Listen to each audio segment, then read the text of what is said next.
Saints have had tremendous success against the AFC over the last 5 years. They are 17-3, and they kick off. Morton Anderson bounced it down to the goal line. John Vaughn brings it back for New England. Across the 20, across the 30, and all the way out to the 42-yard line. A 41-yard kickoff return for the second-year running back out of the University of Michigan. The Patriots take the field, led by quarterback Tommy Hodson, making his third start of the season. He's in for the injured Hugh Millen, who's sidelined with a shoulder separation.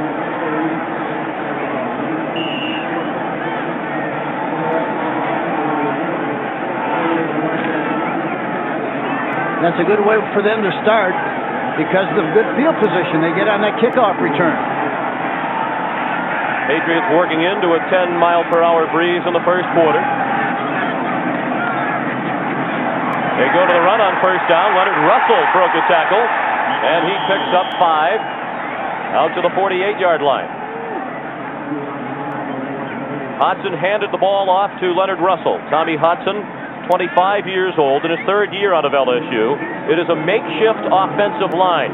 Gene Chilton started at center last week against Buffalo. He is the only offensive lineman in the same position from a week ago. Stevens and Russell in the backfield, McMurtry and Pryor the wideouts for Tommy Hodson. 2nd and 5, New England, just shy of midfield. The tight end Marv Cook came in motion. Russell again across midfield. He has a first down at the New Orleans 46. They got a good push up front, and also Russell did a good job of starting inside and popped it outside. And the defense for New Orleans, a veteran front three. They average 31 years of age. 4 Pro Bowl linebackers in Jackson, Mills, Johnson, and Swilling. And in the secondary, Toy Cook and Reginald Jones, the corners, Gene Atkins and Brett Maxey, the safeties. 1st and 10, New England, at the 46 of the Saints. Hodson to throw for the first time. Looking for Pryor, batted away. Nice defensive play by the free safety, Gene Atkins, the 6th-year man out of Florida A&M. They had a zone to that side, and as a result, why it looked like it might be man-for-man coverage, a good play-action fake, throwing to the left side. And he comes over and makes a great play on the ball. Good anticipation by Atkins. That's one of the things the Patriots lose with Hodson in there instead of Millen. Millen, a better thrower down the field. Hodson excellent in the short and medium range passes. Again, it's Russell pulling his way down to the 40. Russell's had a tough year. He was the AFC Offensive Rookie of the Year last season when he rushed for almost 1,000 yards. But this season, he's averaged just over 3 yards per carry, and he limps off after a gain of 6.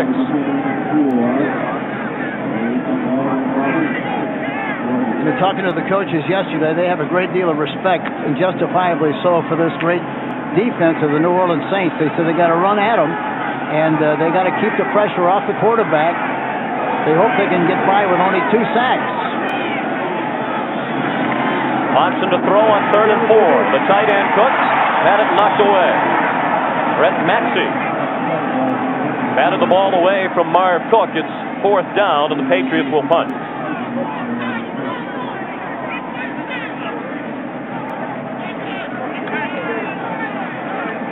Here we see the replay. Man-for-man coverage on the outside.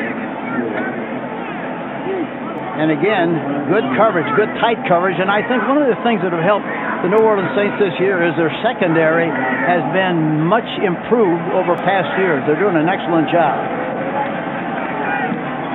Sean McCarthy hangs up a high punt. The fair catch called for and made by Marcus Dowdell at the 9-yard line. A 32-yard punt for Sean McCarthy. You know, Sean, with the kind of field position they had. As the Saints go on offense for the first time this afternoon, led by Bobby Hebert. Hebert has never lost to an AFC team as a starting quarterback for New Orleans. He is 13-0 lifetime against teams from the AFC.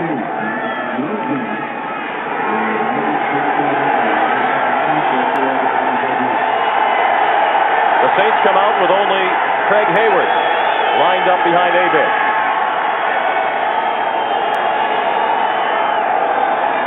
And he gets the call on first down from a 9. He got across the 10, and that's all. Stacked up by most of the New England defenders after a gain of 2. Hebert, the quarterback, in his 7th season with the Saints. And an excellent offensive line in front of him. That group of Cooper, Dombrowski, Hilgenberg, Kennard, and Brock, along with the tight end Brenner, has allowed only 9 sacks all season. Dunbar and Hayward in the backfield. Quinn Early and Eric Martin, the wide receiver. Second down and 8.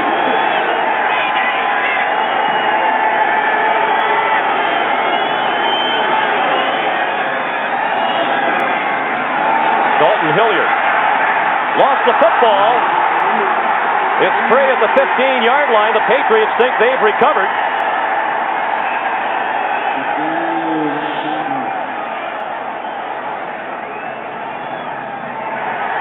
And New Orleans got it back.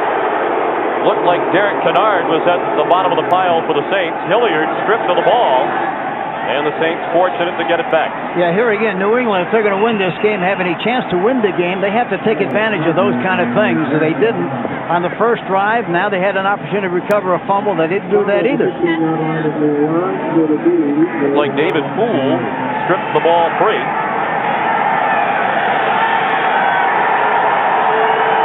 It was Poole, number 27. 3rd and 3 for the Saints. They'll operate out of the shotgun. And a flag flies. The Saints took too much time. See, and the other thing they like to do in this situation, they like to go to Martin, or if he's not covered, if he's covered, then they like to go to Dalton Hilliard. Johnny Greer is the referee today. That's the first penalty of the football game. It goes against Jim Morris Saints.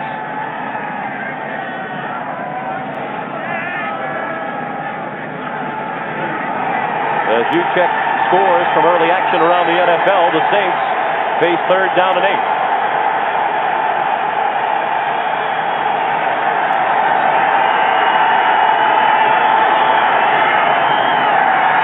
Hebert nearly intercepted, knocked away by Maurice Hurst. He's had an up and down year. Bobby Hebert said yesterday Hurst capable of making the outstanding play, but from time to time he's had his problems this year. Well, he's had a stock market year at best. It's been up and down, and he realizes it, but he's a very good prospect, and they think he got tremendous potential for the future. Tommy Barnhart on the punt for New Orleans. He's leading the NFC in punting average at better than 45 yards per punt. Walter Stanley lays it on a bounce, has trouble with it at the 45 of New England. And he swarmed under after a return of 3 to the 48-yard line after a 44-yard punt by Barnhart. No score. We've played 4.5 minutes in Foxboro.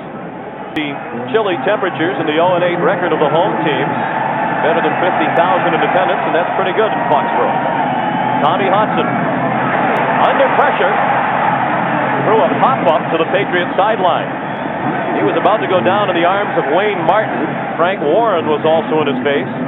And Hodson says one of the keys for him today is to throw the ball away and avoid the sacks. Watch Wayne Martin, gets a free shot in there, gets great anticipation, a good jump on the ball. But Hodson got rid of the ball just in time. Very close. Hodson's intended receiver, Dante Scarnecchia, the team spokesman, filling in for Dick McPherson today. Tommy's 0 for 3 this afternoon. No score with 10:24 to play in the first quarter. Leonard Russell bounces ahead for a couple.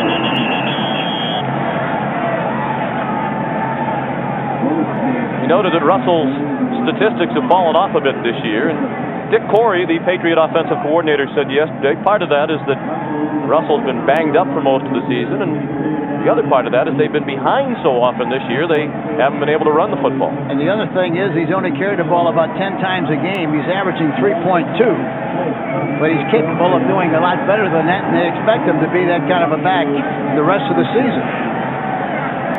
Russell gained 1 on the last carry, setting up 3rd down and 9 for New England, just shy of midfield. The inside handoff to the fullback, John Stevens. Trying to turn the corner, he couldn't do it. Sam Mills was in pursuit.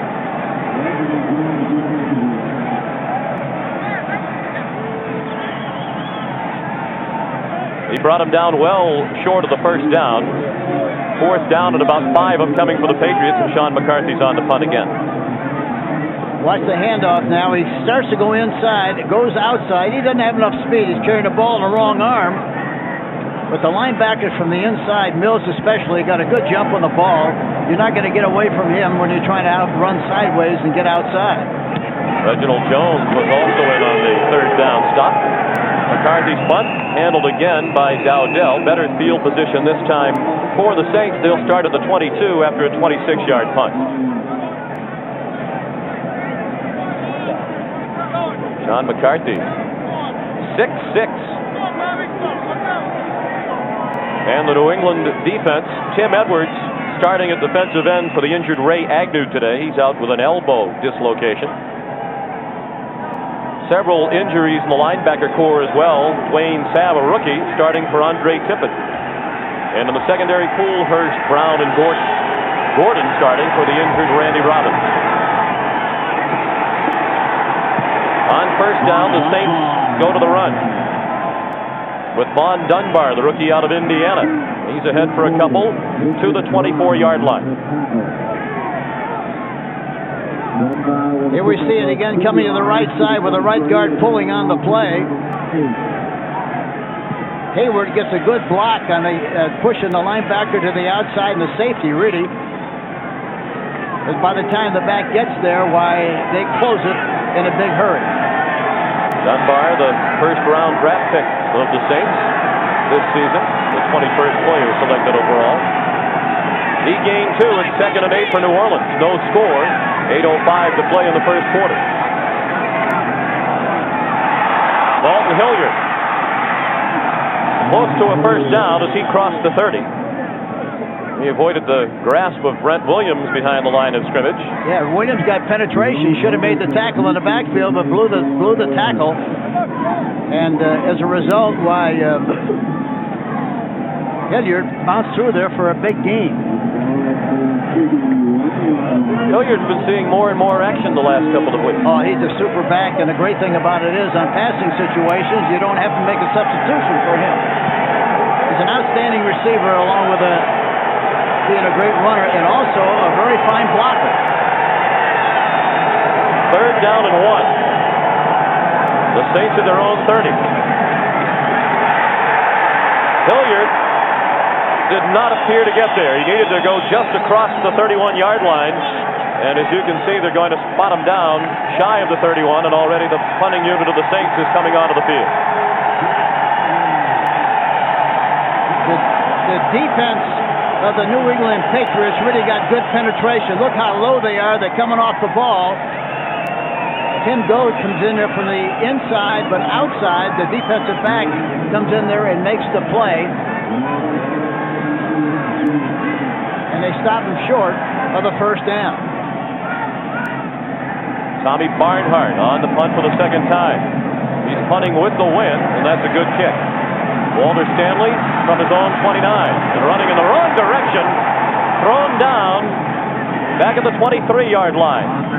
Frank Wainwright, the backup tight end, down on special teams. A 41-yard punt, a return of -5. We'll be back in just a moment. Mora has his son, Jim Jr., on the staff as the defensive backs coach. And Patriots defensive coordinator Joe Collier is joined on the New England staff by his son, Joel Collier, who works with the Patriot running backs. New England has to be very careful in this part of the field. They can't afford to make a mistake and provide the Saints with an opportunity to get better field position. Patriots had good field position to start the game as a result of the opening kickoff return by Vaughn. Now with the penalty, Field position is shifted to the advantage of the Saints. Now Vaughn fumbles. Loose football. Recovered by New Orleans at the 11-yard line. Pat Swilling fell on the ball for the Saints at the 11. That's what happens. See, they have good field position. They're an excellent team defensively. They do a great job of scraping the ball loose. And here in this situation, after the punt exchange, they wound up with bad field position. They give the ball away. Watch this now. There's a good cavity inside. He runs to the outside, a little hesitant, going through the hole, gets the ball knocked out of his hands. And there it's rolling around. The Saints recover. Brett Maxey knocked it loose. This is the same old story for Dante Scarnecchia and the Patriots. They've lost 15 fumbles now, most in the NFL. Their turnover ratio is -14. They've got 14 more turnovers than takeaways. That's also worse in the NFL. If you're looking for the biggest reason why they're 0-8, that's it. Craig Hayward gained nothing on first down, thrown down by the rookie Dwayne Sabb. You know, that time they had a wingback on the left side. The wingback had the linebacker outflanked. The corner was off. The good place to run in that last play was really outside rather than inside.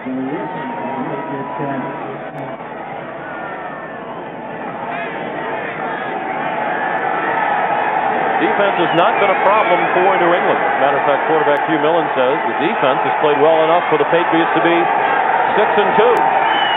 But they're 0-8. The Saints face second down and 9 at the 10-yard line of New England in a scoreless game.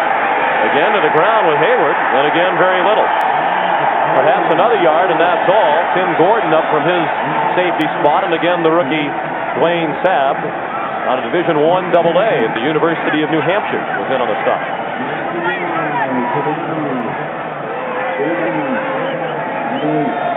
Sabb, a fifth-round draft choice for the Patriots in 1992.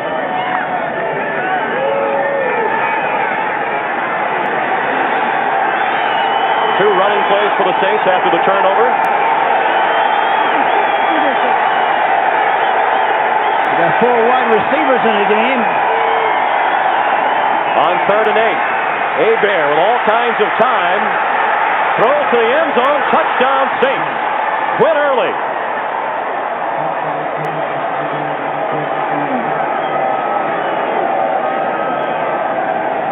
Well, when you have that kind of time, you're going to find somebody open. They had no rush whatsoever. Hebert had all the time in the world. They have 2 receivers on one side, 2 on the other. Early is on the outside. And Hebert knows exactly where the line of scrimmage is. Early pops open into the middle area. They throw the ball to him. Touchdown. Morton Anderson. On to the extra point out of the hold of Barnhart. No surprise that is good. He's now made 109 in a row. So the Saints capitalize on the fumble by John Vaughn. And they take a 7-0 lead, just under 5 minutes remaining in the first quarter in Foxboro. Anderson set to kick off, following the touchdown by New Orleans on the 9-yard touchdown pass. Bobby Hebert to Quinn Early. Walter Stanley and John Vaughn back to receive the kickoff. Vaughn with the early highlight of the game with the 41-yard kickoff return. Things turned south for him in a hurry with the fumble that set up the touchdown. He'll have another chance from the 1. Another good return by Vaughn. This time he's out to the 31-yard line.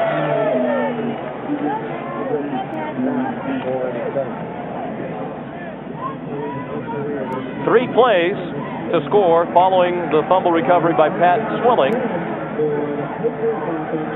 And the touchdown, 9 yards, Hebert to Early. Here we see the fumble. Now Maxey makes the hit and creates the fumble opportunity, and Swilling out to the right recovers the, watch it right out here, and he recovers the fumble, and it provides the Saints with the opportunity with good field position going to score. Hodson throws to a wide open Mark Cook, the tight end. He's down at the 35-yard line. For an NFL Today update, let's check in with Greg Gumbel. All right, Sean, let's take you down to Tampa, where Steve DeBerg drops back and gets hit by Al Noga and fumbles. Carlos Jenkins is there for the recovery and the return. 22 yards and a touchdown, and the Vikings lead the Bucs 14-0 first quarter. Sean? Thanks, Greg. Hank, the Vikings keep rolling right along. A big surprise and a pleasant one. Yes, I saw them Monday night in Chicago, and the first time I saw them, and boy, they've been very, very impressive. They were terrific against the Bears, and they're just a good, solid football team. On 2nd and 5, Hodson in trouble and down, back at the 30-yard line. That's the first sack of the day for New Orleans. Brett Maxey came on the safety blitz. A good call and good timing on the part of Maxey. You'll see him come into the picture.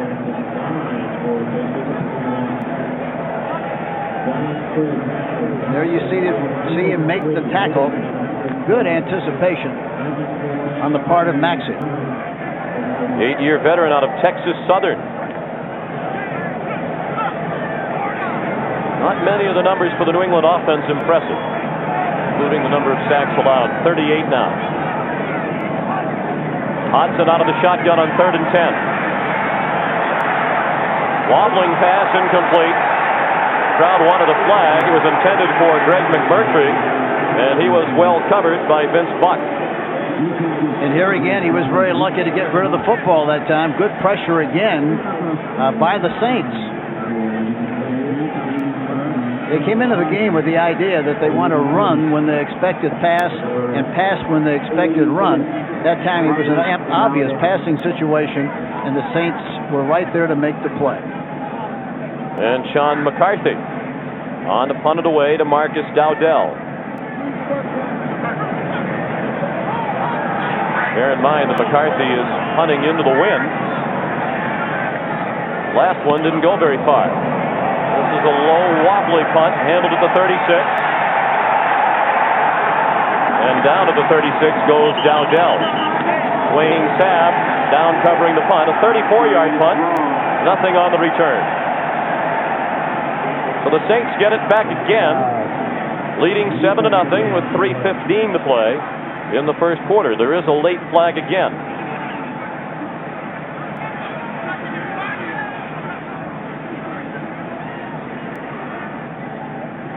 The officials sorting it out.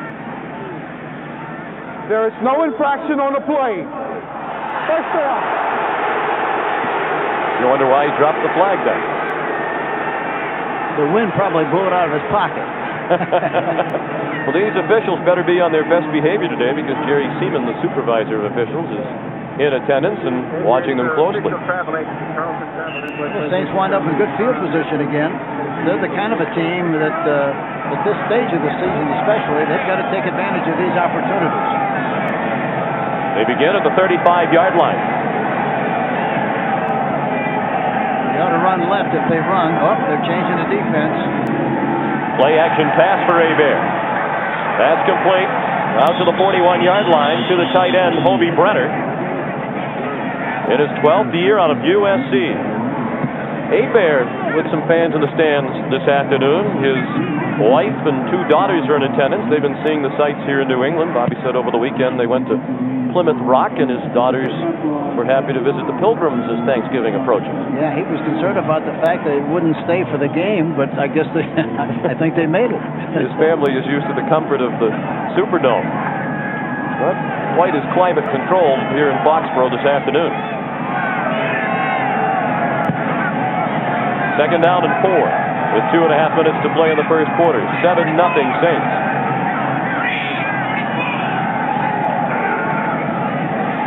Again, play action for Hebert. Again, all kinds of time. And that's a completion for a first down to Von Dunbar. He made it out to the 47-yard line, picked up the first down by a yard. Bobby took a lot of time on the line of scrimmage, which indicates that he changed the play at the line of scrimmage and knew exactly where to go to get the first down. Dunbar gets the distance, makes the catch, first down, Saints. Dunbar, very talented guy, Hank. It seems like once he figures out what he's supposed to be doing in this pro-style attack, he'll be much more productive. I think, as a college back, I think all they did was throw the ball to him, toss it to him, let him run. There's a lot of other things involved in being a runner in the pro football, and that's what he's going through right now. He's going to be awful good, though. Again, play action. Hebert into Patriot territory and into the slide at the 46-yard line. He's about 2.5 yards short of the first down.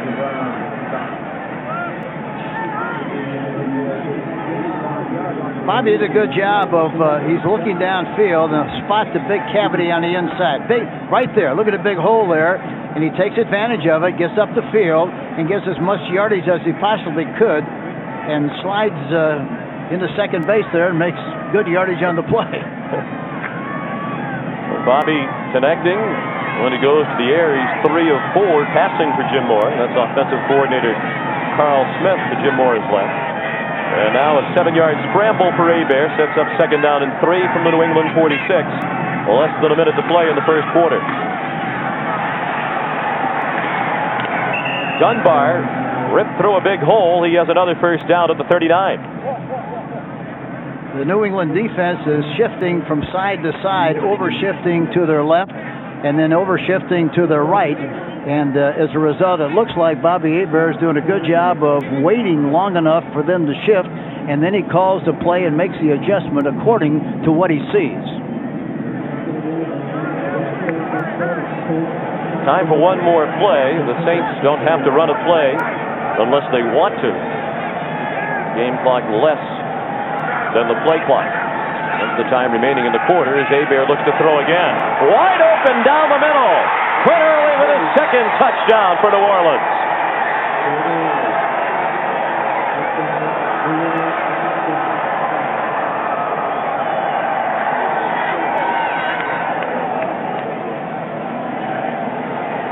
Here again, play action pass, beautiful fake, and Bobby Hebert has all the time in the world to step in the pocket, step up, throw the ball, follow through with a great touch. The ball was thrown perfectly. Early sucks it right up and goes into the end zone for the touchdown. Beautiful play by the New Orleans Saints.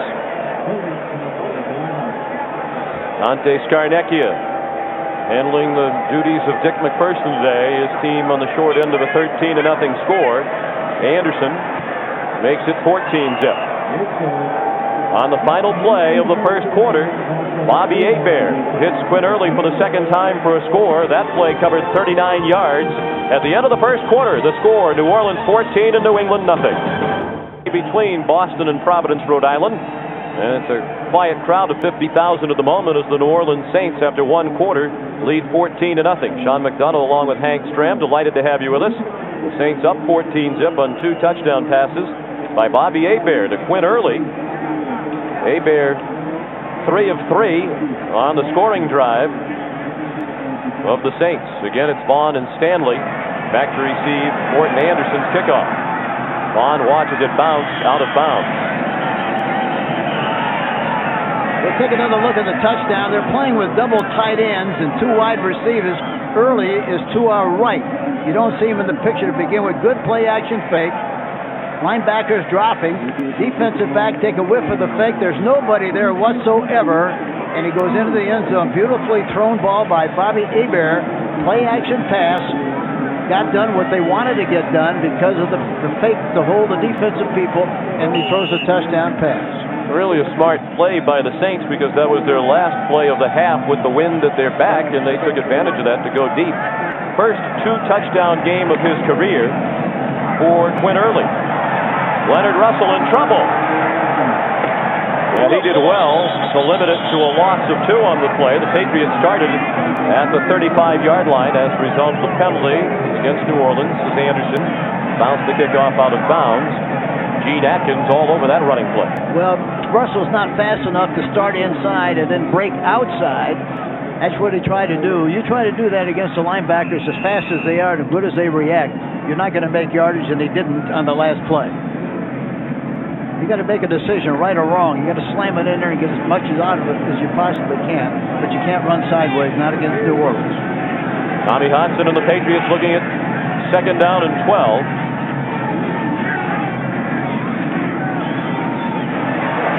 Ricky Jackson watched Hodson get away from him. McMurtry down for no gain. He made a good catch of the ball, but when he got up and tried to run, Sam Mills was there for him. Looks like Ricky Jackson was blitzing on the play. It was man-for-man coverage.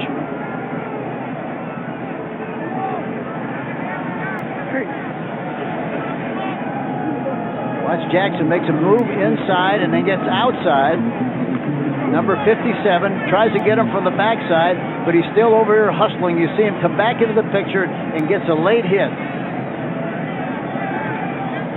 Great illustration of why he is such a great player. He's all over the place. Still great at age 34. Jackson in his 12th year out of the University of Pittsburgh. 3rd down, just more than 10 to go for New England 1st down. Hodson with time this time, and the catch is made but out of bounds. Greg McMurtry. And that will bring up 4th down, and the punting performances of Sean McCarthy continue. Hodson now just 2 for 7 for a total of 7 yards passing. We wanted to have a big day today with this game being televised back in New Orleans and Louisiana. Tommy's a native of Matthews, Louisiana, a 4-year starter at LSU, and he grew up a die-hard Saints fan. Yeah, and also I asked him who his hero was as he grew up as a quarterback, and he said Archie Manning. I also asked him why he wore 13. But we'll go back to that in a little bit. Good punt by McCarthy. Bobbled and free on the field. Dowdell couldn't squeeze it. New England has it inside the 10-yard line. Roger Brown came up with it. Boy, Dowdell has had his troubles fielding punts this season for New Orleans, and now he's having physical troubles. Jim Moore looking out at Dowdell, writhing in pain at the 13-yard line.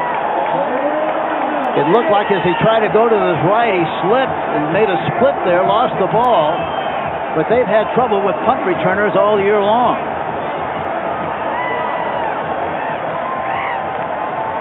See, it went right on through. He must have taken his eye off the ball because it was trying to catch it right at the numbers where you're supposed to try to catch it, and it went right on through. A lot of times you'll see the oncoming rushers, and as a result, take your eye off the ball and make a fumble, just like he did.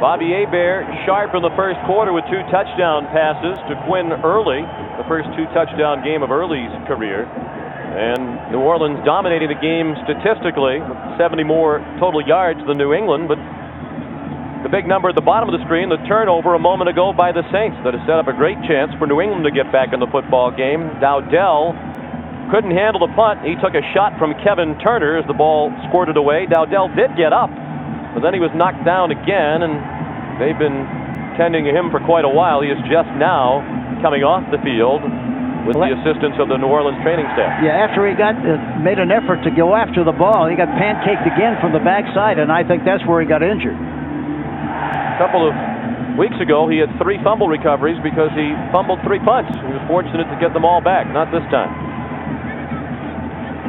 Roger Brown recovered for New England. And the Patriots are in business. Well, they're in business. Having good field position is very important, is good, but you have to take advantage of the opportunity.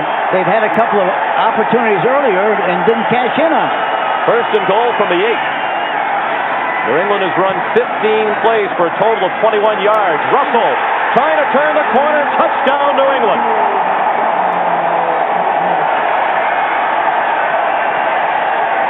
That's the first rushing touchdown of the season for the New England Patriots.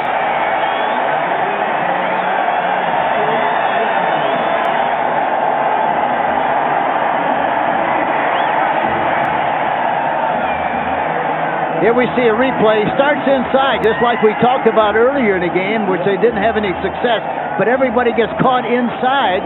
He jumps outside with the ball in the wrong arm. In spite of that, now he changes it going into the end zone. They get the touchdown. Made it look easy.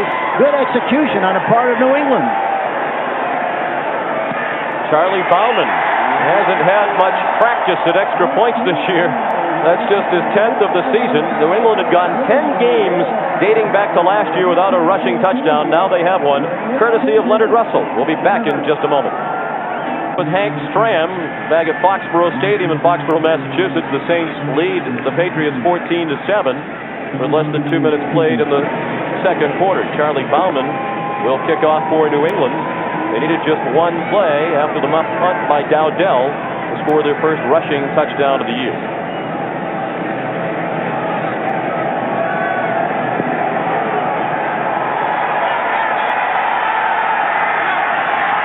Vaughn Dunbar with a hole, and he's out to the 30, tackled by Richard Tardis.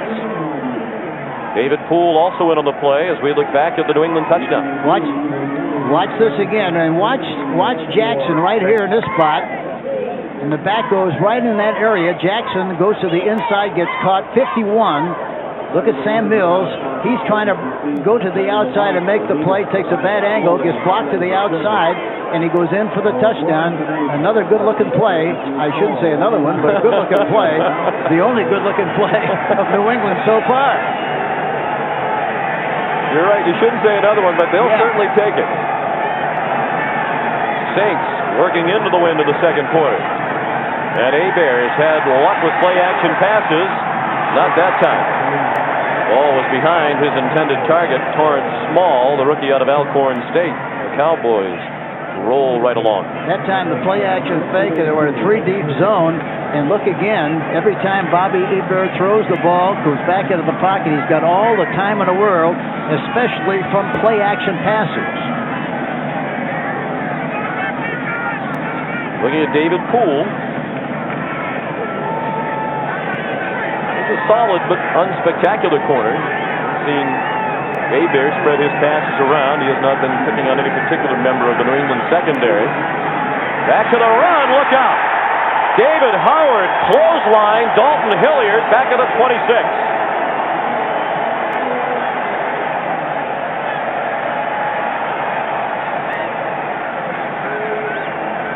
David Howard really got through there in a big hurry. Watching number 99 on the outside. Nobody touched him. He gets... You talk about a gum grabber. That was one.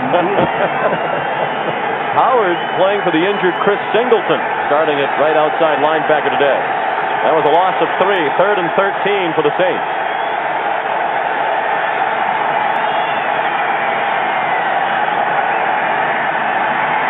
Four-man rush for New England. Hilliard with some running to do. He won't get there again.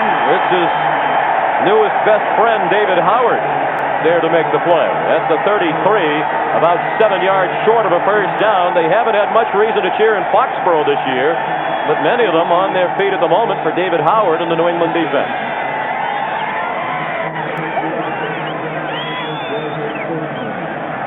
Tommy Barnhart, leading punter in the NFC, he says he'd like to go to the Pro Bowl this year. He says only then will he be recognized as one of the game's best. Well, he should go to the Pro Bowl. He's having a fantastic year, and he is one of the game's very best punters. Line drive punt, Walter Stanley tripped up after return to the 43-yard line. A 31-yard punt, an 8-yard return. The Patriots go on offense, down by a touchdown. Off to the third best start in franchise history. 6-2, they're looking for their 5th straight win this afternoon. And Dante Scarnecchia, they're not calling him the interim head coach. He says it is Dick McPherson's team. I am simply the staff spokesman, and I'll represent the players and coaches with the media, but that's it. Connie Hodson on 1st and 10. Throws complete to Irving Fryer. Out to the 49-yard line. First catch of the day for Irving Fryer. Man-for-man coverage on the play, and they like that, especially with Fryer. Irving now 30 years old. Seems hard to believe that it was all the way back in 1984 that he was the first player selected in the entire NFL draft. He's getting better with age. He had his best season of his career last year when he caught a career-high 68 passes. He picked up 5 on the completion from Hodson, 2nd and 5. Flag down. Russell, another flag flies. First one thrown at the line of scrimmage, the second one thrown in the middle of the pile where you'd expect holding. Russell got very close to the first down if the play stands, but that's not likely.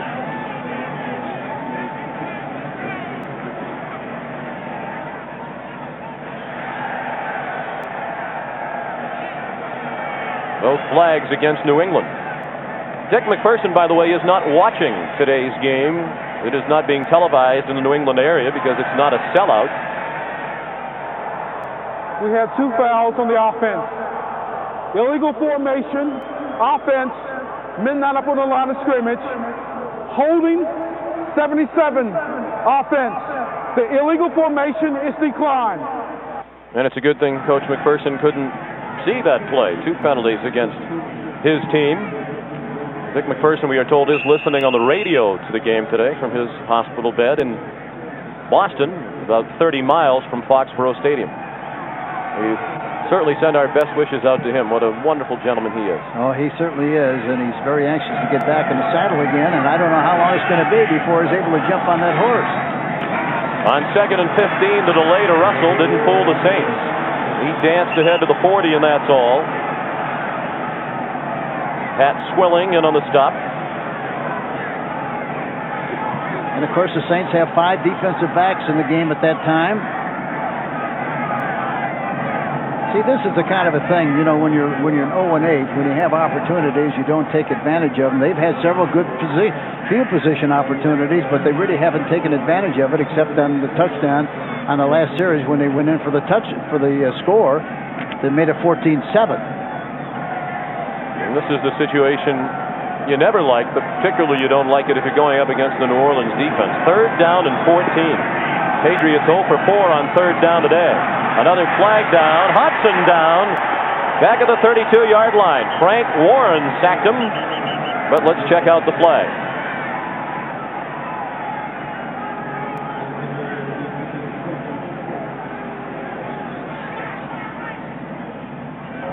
Illegal motion. Number 69, offense, is declined. 4th down. Eugene Chung moving before the snap. It's declined. They'll take the sack.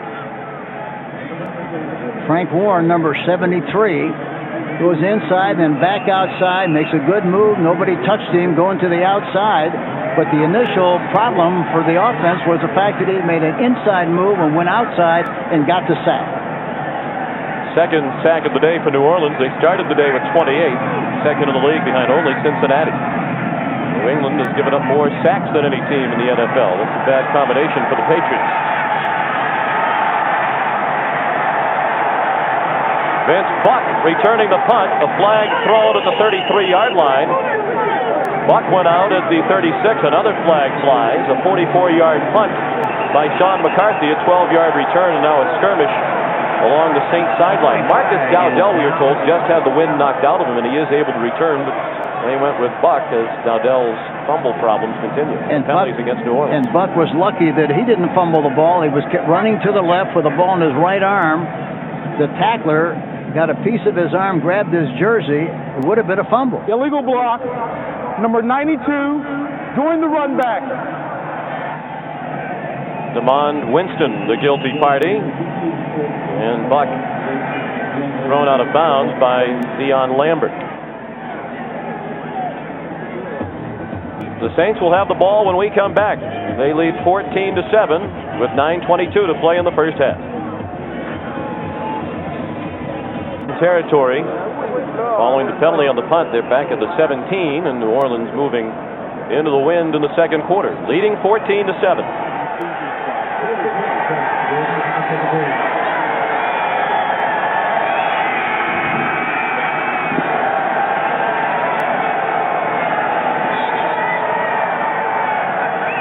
Long count for Hebert on first down. He gave it to Hayward. And Ironhead crashes out to the 20-yard line, a pickup of 3. Hayward says when he comes to the ballpark, he doesn't expect to carry the ball at all. He knows that for the most part his role is that of a blocking back, and if he gets it, he says it's an unexpected surprise. Well, he's one of the best blockers in the National Football League. I guarantee you that as a fullback. Certainly one of the biggest at 260 pounds. If he's 260, you really got a scoop.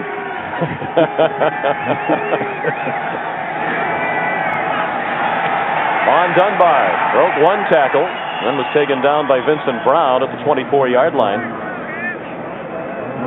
Still about 3 yards short of the first down. Dunbar, the third all-time leading rusher at Indiana University. He rushed for over 1,800 yards last year for the Hoosiers and was the third back selected in the most recent NFL draft. 3rd and 3 upcoming for New Orleans. Tim Gold and the Patriots defense have held Bobby Hebert and company to 1 for 4 on third down conversions to this point. 6 defensive backs. Hebert, quick toss, complete for the first down out to the 32-yard line. Eric Martin with his first catch of the day, and he has now caught a pass in 82 consecutive games, and he was well covered. Watch the way Hebert, he's amazing the way he throws this particular slant pass. Watch Martin on the outside. First time he's caught a ball so far. See, he's coming into the inside. He's just in the slot and makes the catch on a quick shot from Bobby Hebert. The all-time leading receiver for the Saints, Eric Martin, with his first catch of the day. It was Rod Smith, the rookie out of Notre Dame, who had the tight coverage.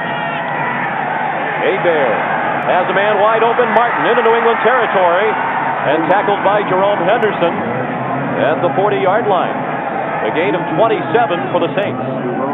Man-for-man coverage, another play-action pass. The play-action passes have been super. They got a slot to the right side. Hebert fakes to his left and then rolls to the right. And there you see Martin on a crossing pattern, comes back over to the outside, makes the catch, goes down the sideline, and another big gain for the New Orleans Saints. Eric, in his 8th season, he was a 7th-round draft pick out of LSU. Overcome that obstacle, become the Saints' all-time leading receiver with 436 career catches. Dunbar picked up by Eugene Lockhart with help from Dwayne Sabb after a short gain to the 36-yard line. Dallas continues to lead Detroit. Philadelphia has widened its lead over the Raiders. And the Giants look to go above the 500 mark. Minnesota has added a score. They're on their way to 7-2 at Tampa Bay.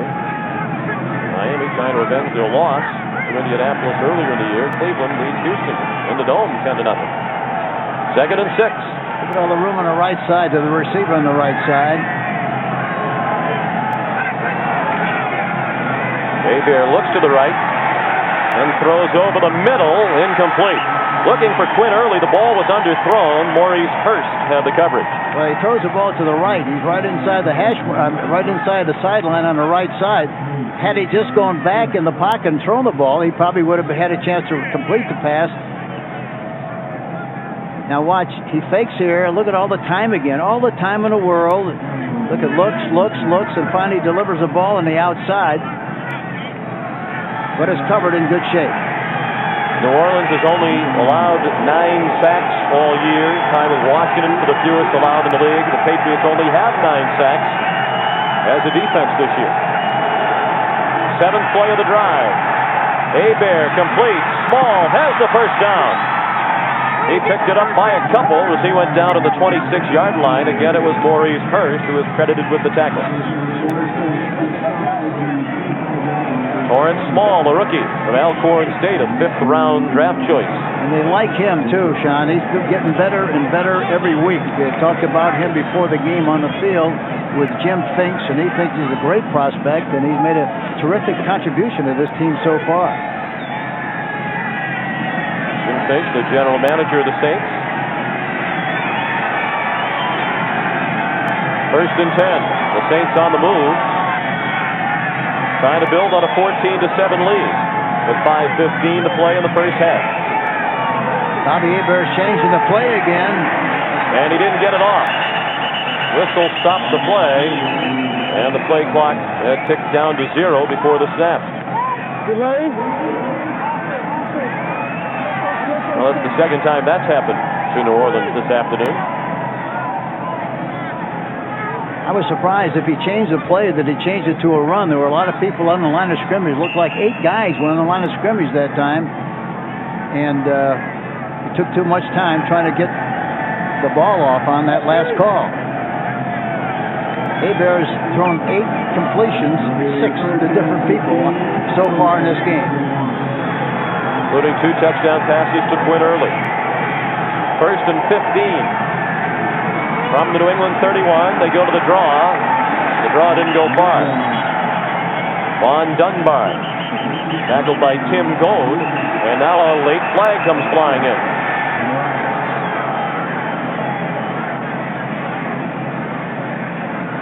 That flag was thrown well after the tackle.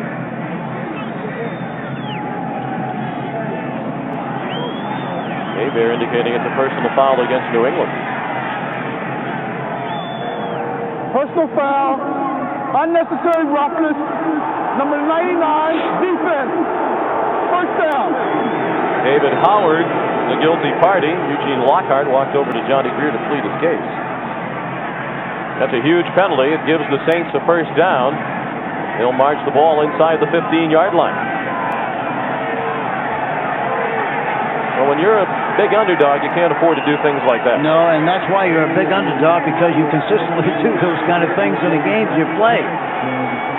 So you can't, when you're playing the kind of football they're playing now, they cannot lose the game. If they get beat, that's one thing, but they can't lose, and they lose most of their games because of mistakes like that one. The toss to Dunbar. And he's driven back after a short gain to the 12-yard line. Vincent Brown led the defensive surge. Lockhart was also there. Vincent Brown, they call him the Undertaker, a nickname he picked up in college at Mississippi Valley State. The radio announcer in Mississippi Valley State gave him that nickname because he buries people. Yeah, he does, too. He's a good one. They like him very much, and justifiably so. He's very active, 6'2", 245, big, strong. A great attitude guy, too. A gain of 2. 10th play of the drive for New Orleans. As you saw, they have had mixed success inside the 20 this year. Only 10 touchdowns and 22 chances. Hebert has Hilliard wide open. He walks into the end zone. Touchdown, Saints.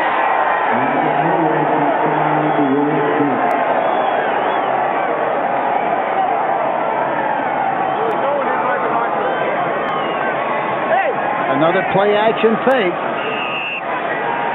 Hilliard fakes inside. He looks right and then goes right back into the flat. Nobody out there to cover him on the play. Tiptoes in the end zone for the touchdown. But the play action passes, Paul Boudreaux before the game on the field indicated that they were going to throw a lot of play action passes. It's a good game plan, and they've executed them terrifically well. Gordon Anderson tacks on the extra point. So Bobby Hebert has thrown 3 touchdown passes. The most recent covered 12 yards to Dalton Hilliard. New Orleans leads 21-7. We'll return to Foxboro, Massachusetts in just a moment. This game of his career came 3 weeks ago in Phoenix when Hebert went 19 for 26 for a career-high 355 yards and 3 touchdown passes. He has 123 yards passing and 3 TDs today, and that was a nice drive into this 10-mile-an-hour. Oh, it really was. Excellent drive and total offense for New Orleans, 167 yards, New England 27. The only score for New England came after they recovered a fumble at the 8-yard line of New Orleans. Gordon Anderson kicking off into the wind. Hebert was 4 of 5 on the last drive, and he's 9 for 12 in the game today. And normally, Morton will kick the ball inside, out of the end zone. Most of the time, we're deep in the end zone. Outside, there's about a 7 to 8 yard difference in the way he kicks the ball downfield. Let's take a look what he does here. Pretty good line drive kick to the 2. Walter Stanley taken down at the 23-yard line, tackled by James Williams. 1st and 10, New England. Patriots operate from their own 24. John Vaughn out to the 27. A gain of 3. for the second-year running back out of Michigan. He should be a senior at Michigan this season. He came out 2 years early. You know, the Patriots so far, Sean, 19 plays, 27 yards, 1.4 per play.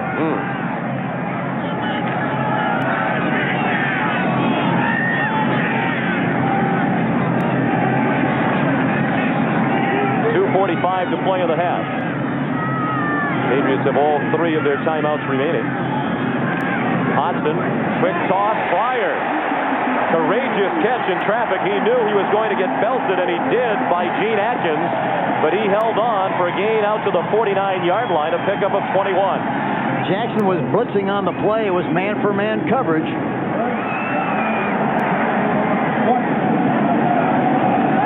Here we see the protection. Big hole down the middle gives him an opportunity to look through the people. Gets the ball to Fryer on the outside, man-for-man coverage. First down, New England. And the Patriots let the clock tick down to the 2-minute warning.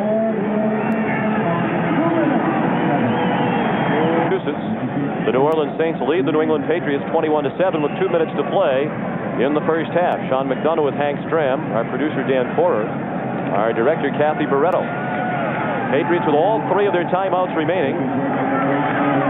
First and 10 New England. The Patriots in their own 49. Michael Timpson in motion. Tommy Hodson coming off a 21-yard completion to Fryer, the longest play of the day for New England.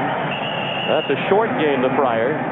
He's down at the 45-yard line, a gain of 6. Ricky Jackson blitzing again to the quarterback's right side. He got rid of the ball just in time.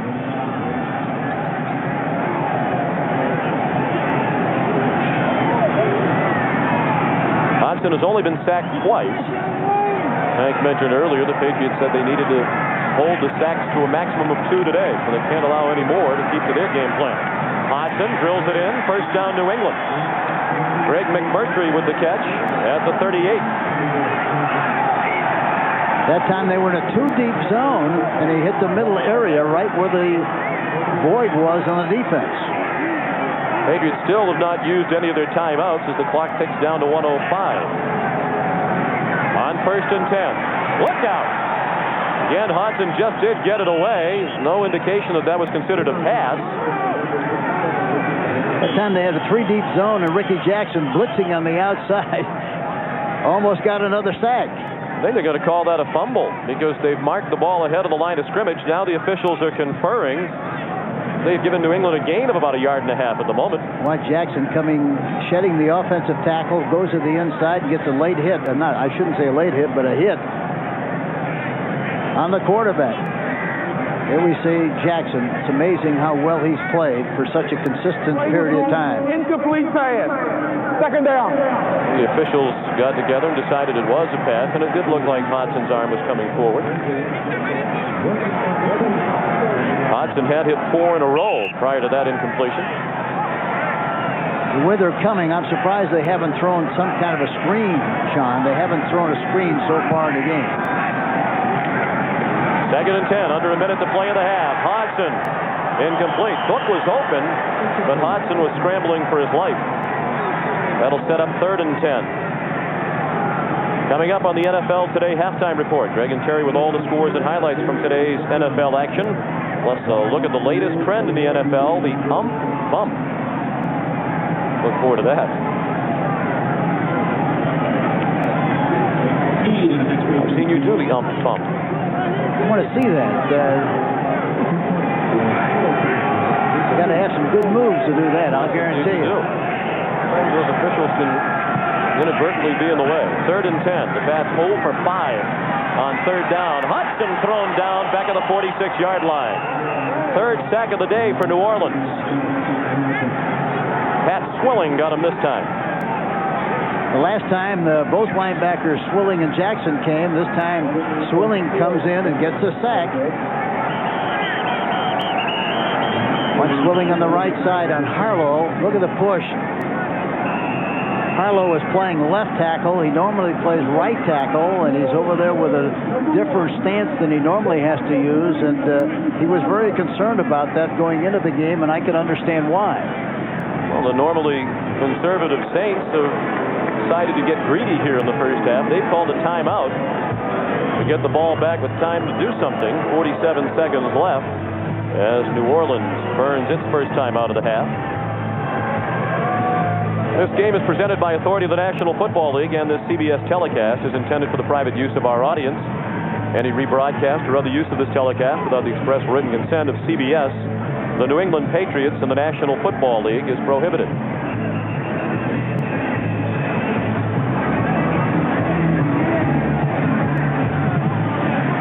So the Saints, after the timeout, might they try to block the punt of Sean McCarthy? I think they should try to, because if they do, well, they get another great opportunity.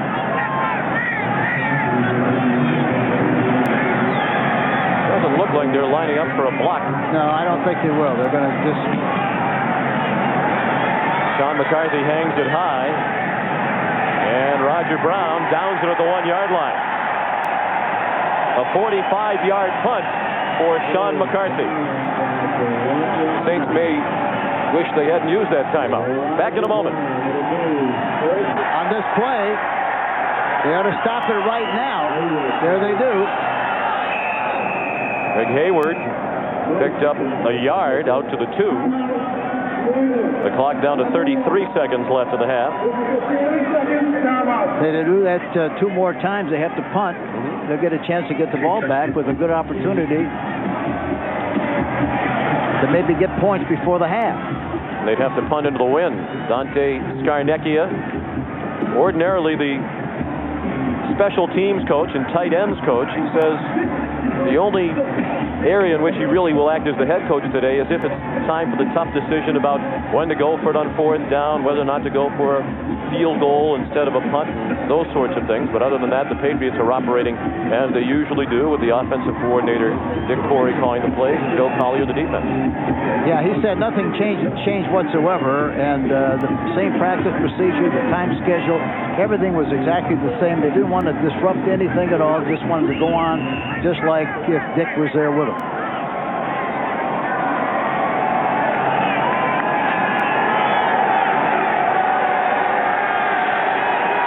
Second down and 9. Hayward again. And they stop the clock again. They should. So far, no indication from the Patriots to stop the clock. It's running down to 22. They're blowing a lot of time. Oh, it took a lot of time to make that decision.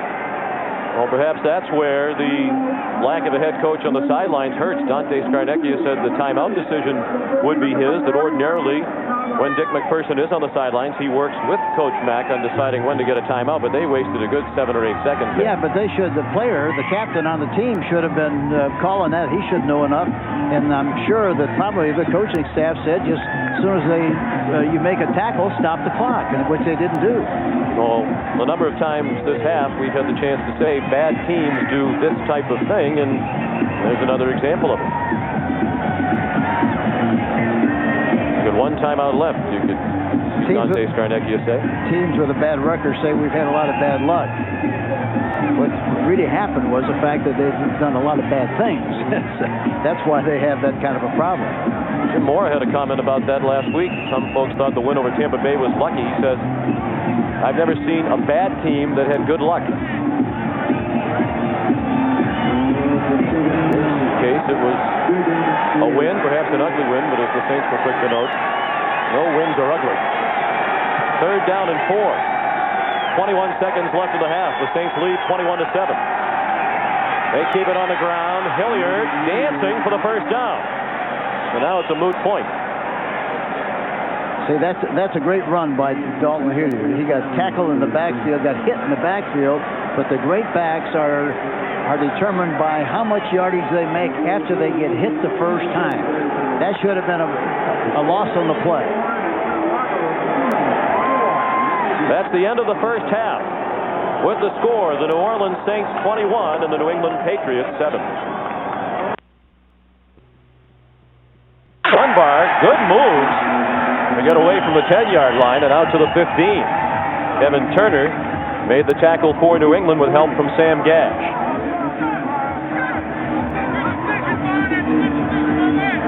So The Saints will be moving into the wind in the third quarter as they try to build on a 14-point lead.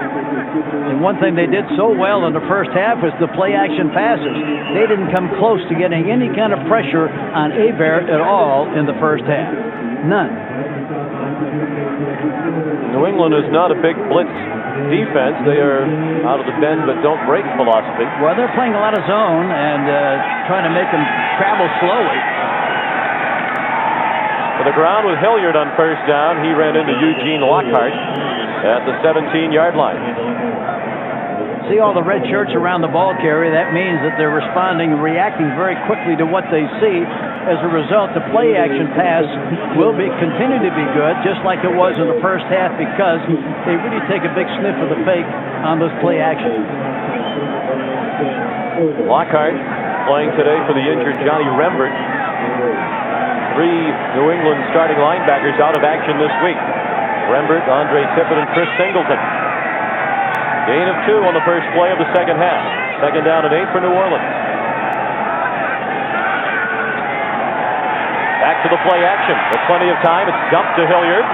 He's down short of a first down, tackled by Dwayne Sabb.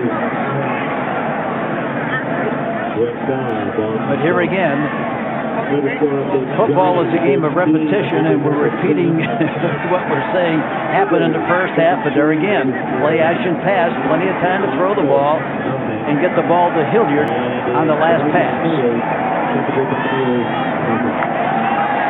Third down and 2.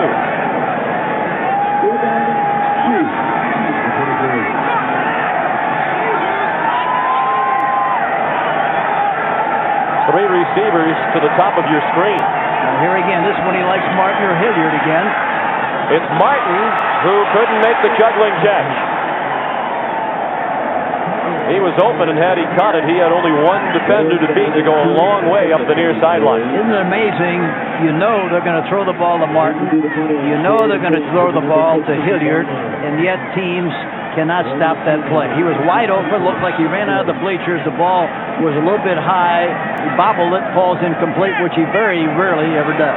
There was an bump on that play. One of the New England coverage men picked off by the umpire. Tommy Barnhart came down with a high snap and got the kick away. An outstanding punt into the wind. Walter Stanley had to make a fair catch all the way back at his 26-yard line. That's a 52-yard punt with no return for Tommy Barnhart. I can't understand why they don't rush Barnhart or rush punters more in the league. They let him. They might as well be back there in a rocking chair because nobody bothers him. If you brush the punter, at least there's a chance that he might be concerned about the rush and maybe kick a bad kick. Barnhart's a great kicker, and if you let him continue to kick like he's kicking without any pressure, he's going to kill you. The Patriots on offense for the first time in the second half. They're down 21-7. Starting from their own 26, Leonard Russell bounced off the pile, and they're going to say that his knee went down back at the 25-yard line. The offensive line of New England has gone through a lot of changes, and as a result, it's easy to understand why they're having so much trouble. Armstrong was hurt. He's their best lineman. He got hurt last week. Reggie Redding also out of there with a foot injury. Yeah, and go right down the list. Look at all the injuries they've had, so they had to make a lot of adjustments with the offensive line. And we'll go into that further as we go along. A loss of 1, second down and 11. 5-man rush. Hodson hit as he threw, and it's incomplete.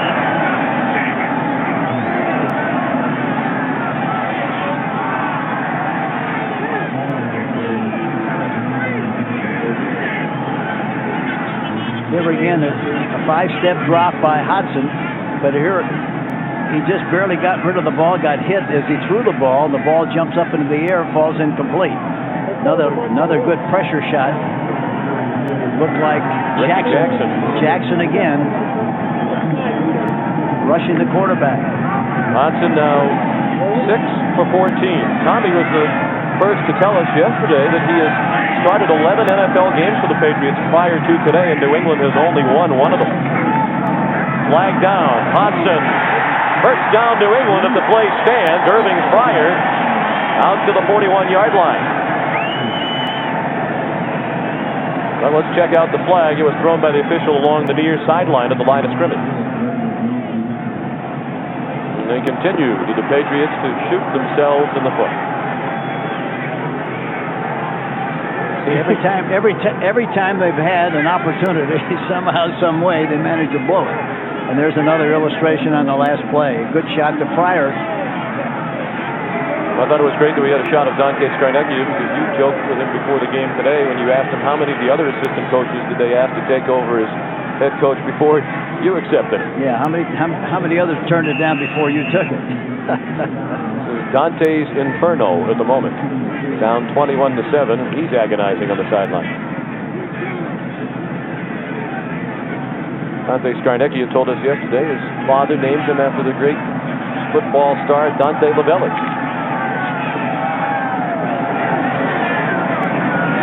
Third down and 16. Three-man rush this time. Hodson underneath, incomplete.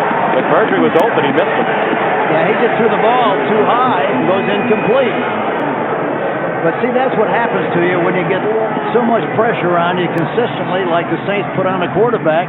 The quarterback wants to make sure that he gets rid of the ball quickly enough, and as a result throws it sooner than he has to throw it, and it winds up being a bad pass. 3 sacks, 6 knocked down. He's been hurried 6 times. He'll sleep well tonight. He's playing for the injured Hugh Millen. He's sidelined with a third-degree separated shoulder. McCarthy high, but not very long. Vince bucked the fair catch at the New Orleans 46, a 34-yard punt for Sean McCarthy. So the Saints get it back for the second time in the second half, leading by 14. Coach Mack receiving his get-well greetings from the New England Patriots cheerleading squad. They are coached by Hugh Millen's fiance, Lisa Coles. New Orleans looking at first and 10 from its own 46. The Saints up by 14 points. Hebert again with all day. And it's caught, as you might expect, with all that time. Von Dunbar close to a first down in New England territory at the 44-yard line. Hebert's got a good feel for pressure. That time he gets back into the pocket, feels the pressure, escapes to the right, and still gets the ball off downfield to Dunbar, and they pick up a nice gain in the play. Goes against their philosophy, Hank, but should New England be rushing more people? Well, they're not doing any good whatsoever, and that time the safety, 41, was up near the line of scrimmage, so they had 8 guys up front, and they still had no pressure whatsoever on the quarterback to speak of. On first down, Greg Hayward pulls ahead for 3.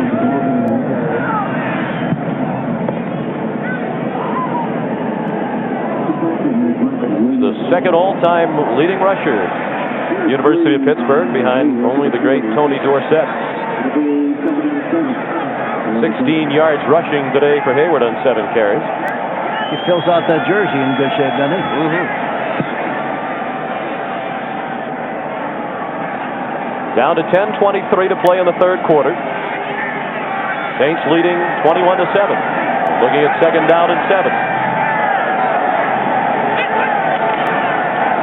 They keep it on the ground. Hilliard with a good haul. With the first down and more. Tripped from behind by Eugene Lockhart, and that might have saved a touchdown. A gain of 15 for Hilliard as he stumbled down to the 25. Yeah, he looked like he was going all the way. Nice blocking at the point of attack. They block down.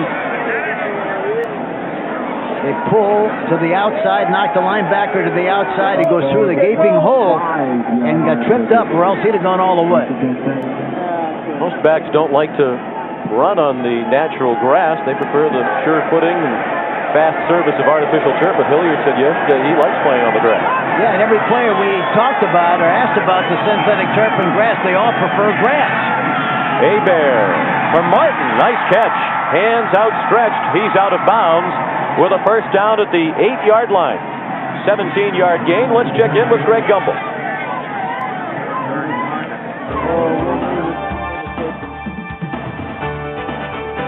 At the Superdome, or at the Silver Dome. Troy Aikman to Michael Irvin, 57 yards to the 1.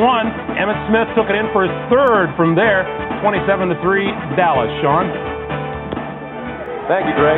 Here in Foxboro, 21-7 New Orleans, and the Saints looking to build on that lead. Now this time he gets back in the pocket, gets rid of the ball. That's the first time I think he's really got hit like that after he'd thrown the ball. Howard was blitzing on the play, number 99. Hilliard to the goal line and stopped just short. Rod Smith drove him back. The rookie out of Notre Dame saved the touchdown. Certainly Rod Smith has had a lot to crow about today as his alma mater had the big win over the local favorites in these parts, the Boston College Eagles, yesterday. Here again, good blocking at the point of attack. He skips through there, through the traffic, and goes right down close to the goal line on the play. Hilliard is going to get more than enough on any kind of a blocking situation like the one you just saw. A lot of guys will get just what the hold demands. He gets a lot more than the hold demands.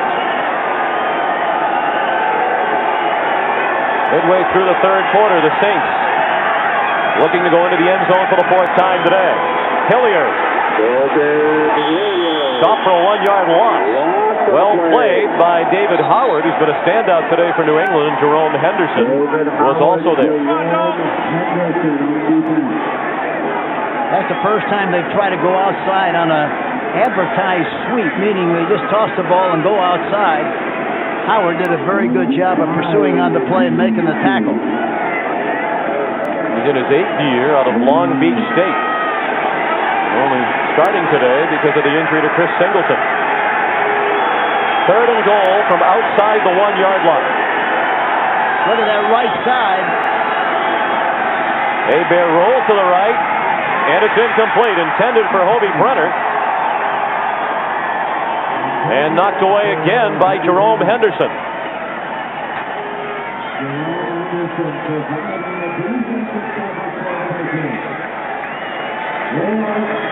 21 back in the backfield. That's Hilliard. He's rolling to his right side. Hilliard is covered. He goes back to the tight end.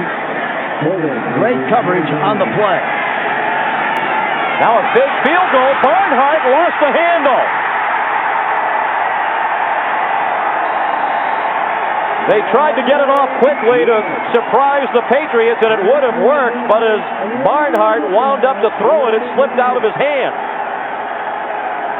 See, that's what happens when your hand is cold and the ball is hard and also cold. A lot of times it gets to be very slippery, and that's evidently what happened on the play. The field goal would have meant that New England needed 3 scores to catch the Saints. Now they're still only 2 touchdowns behind, and we'll be back in just a moment. Well, Hank, we mentioned earlier the Saints from time to time have been criticized for being too conservative, but today they've done a few things that are out of character. That timeout at the end of the half almost got them into trouble, pinned against their own goal line. And now a chance for a field goal to give them a 17-point lead against the worst offensive team in the league, maybe put the Patriots away. They go for the fake field goal that didn't work, and the Patriots still have a pulse. Leonard Russell out to the 16-yard line. He picked up 6 with New England backed up deep in its own end. Yeah, that's very out of character for New Orleans to make that kind of a play in that situation. You'd have to think a 17-point lead against New England, you're on your way to a win. Now the Patriots still have hope, although with their inability to move the ball today, it's faint hope, undoubtedly. Dante Scarnecchia says thank you very much. Well, the only way they can win this game, New England, and that is they have to be able to make some kind of a big play down on the other end of the field, get a fumble, punt return, some kind of a big play to play in a shorter field than what they have been playing on so far. Saints coming on a blitz. Russell couldn't get away from it. He's dropped for no gain. On Johnson, a Pro Bowl player each of the last 3 years, made the stop for New Orleans. Patriots so far 0 for 7 on third down. In large part because they've had an average of 10.5 yards to go on third down today. You're not going to make many, particularly against one of the best defenses in football when you have that far to go. No, it's not much fun to be a quarterback when you have to go 3rd and 10 consistently like they have.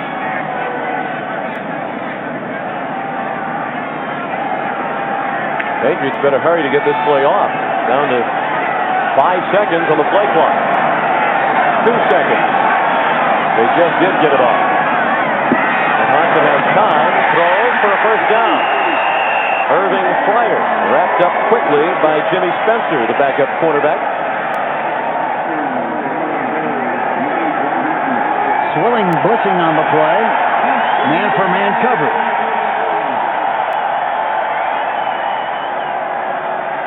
See, this time he has pretty good protection. He's got plenty of time to throw the ball, and when you got the time to throw the ball, you're going to complete passes. 4 catches today for Irving Fryer. First and 10. New England has gone 24, trailing 21-7. Under 5 minutes to go in the third quarter. Hodson incomplete and nearly intercepted. It bounced through. Greg McMurtry went up in the air. And Brett Maxey had a shot at it before it hit the grass.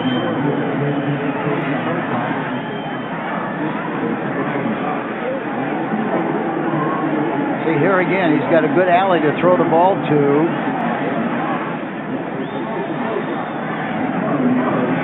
Almost had a signal for a fair catch when that ball went up in the air.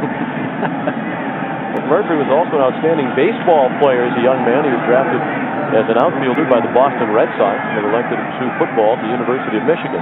Well, he needed a big glove to catch that ball. Hodson 7 for 17 for only 53 yards. Throws again. Oh, he should have had a completion there, but Ben Coates, the backup tight end, dropped it.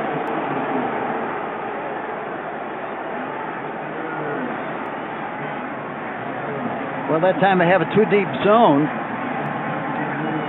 And not much of a rush.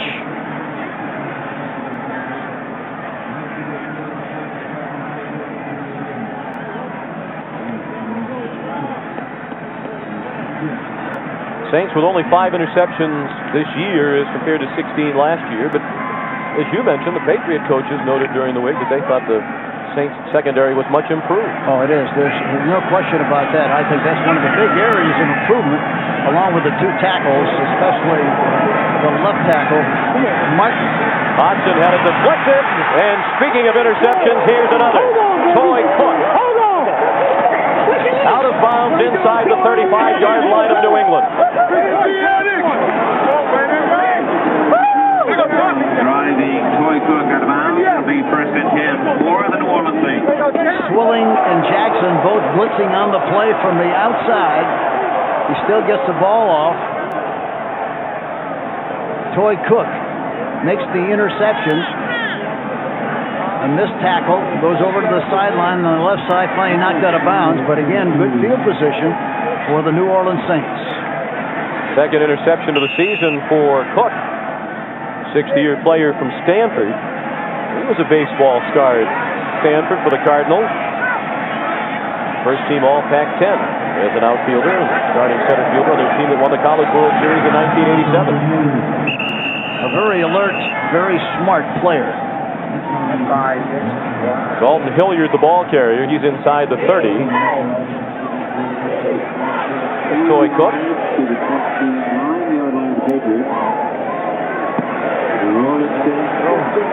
Cook, an excellent baseball player. Dalton Hilliard, a pretty good golfer. He told us yesterday that his handicap fluctuates between 10 and 15, and that's good enough to win some cash occasionally for some of his teammates whom he described as vicious.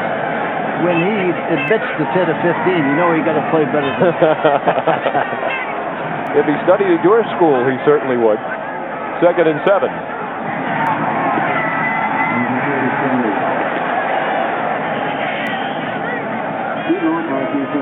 Nothing doing that time for the Saints is Hilliard. You know, this defense of New England is pursuing and reacting so quickly to what they see. Their gang tackling as a result, some kind of a misdirection or reverse play, if they have it, would be very successful, especially in this part of the field. I'm going to go back to Hugh Millen's quote about the defense. Has played well enough for the Patriots to be 6-2. Certainly they played well enough for them to win the game today. The first New Orleans score is the result of a fumble by John Vaughn on the 11-yard line. Hard to fault them for that. Third down and 5. Everybody's on the line of scrimmage. Hebert lost it. for Hilliard. Fine catch inside the 5 and out of bounds inside the 2. Boy, what a throw. What a throw. Man-for-man coverage. Everybody coming. Trying to put pressure. They didn't get to him. He had plenty of time to throw the ball. Throws it right over the top to Hilliard. And he almost takes it in for the touchdown. Watch it here now. On the left side of your screen. A lot of time to throw the ball. Throws it over the top.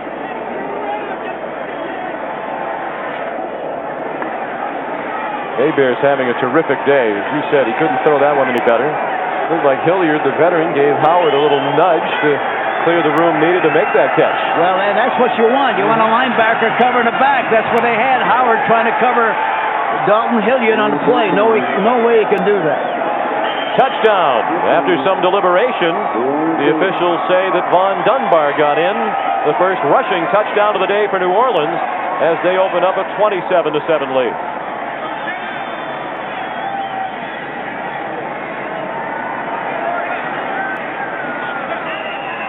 Here we see the push. Dombrowski pulling to his right. A trap play on the last call. He goes right in between the center and Dombrowski's block, and he goes right in there for the touchdown. Good push by the offensive line. And Anderson adds the extra point. He's made 112 in a row now.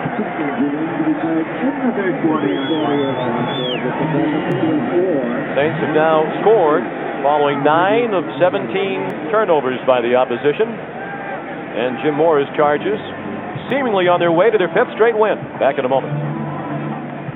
Bears having a terrific day. 13 of 18. 3 touchdown passes. Von Dunbar scored the only rushing touchdown today for New Orleans moments ago. His 2nd rushing touchdown of the year. Morton Anderson's extra point made it 28-7 as his kickoff comes down in the arms of Walter Stanley. Ran into his own man and went down to Stanley at the 22. New England on offense when we return to Foxboro, Massachusetts. Looks like the Niners will need a win tomorrow night against Atlanta to remain in the first place tie with the Saints. They lead by 21 and they have another sack. The 4th of the day as Tommy Hodson goes down, swarmed under by Von Johnson.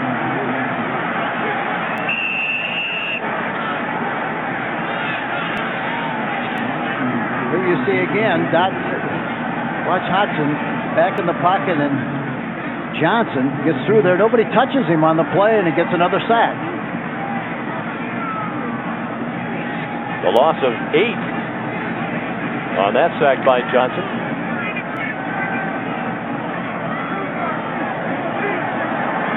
Hodson said yesterday, I've always been a great fan of the New Orleans Saints. I wonder if he'll be a great fan after this game, the way they're being abused.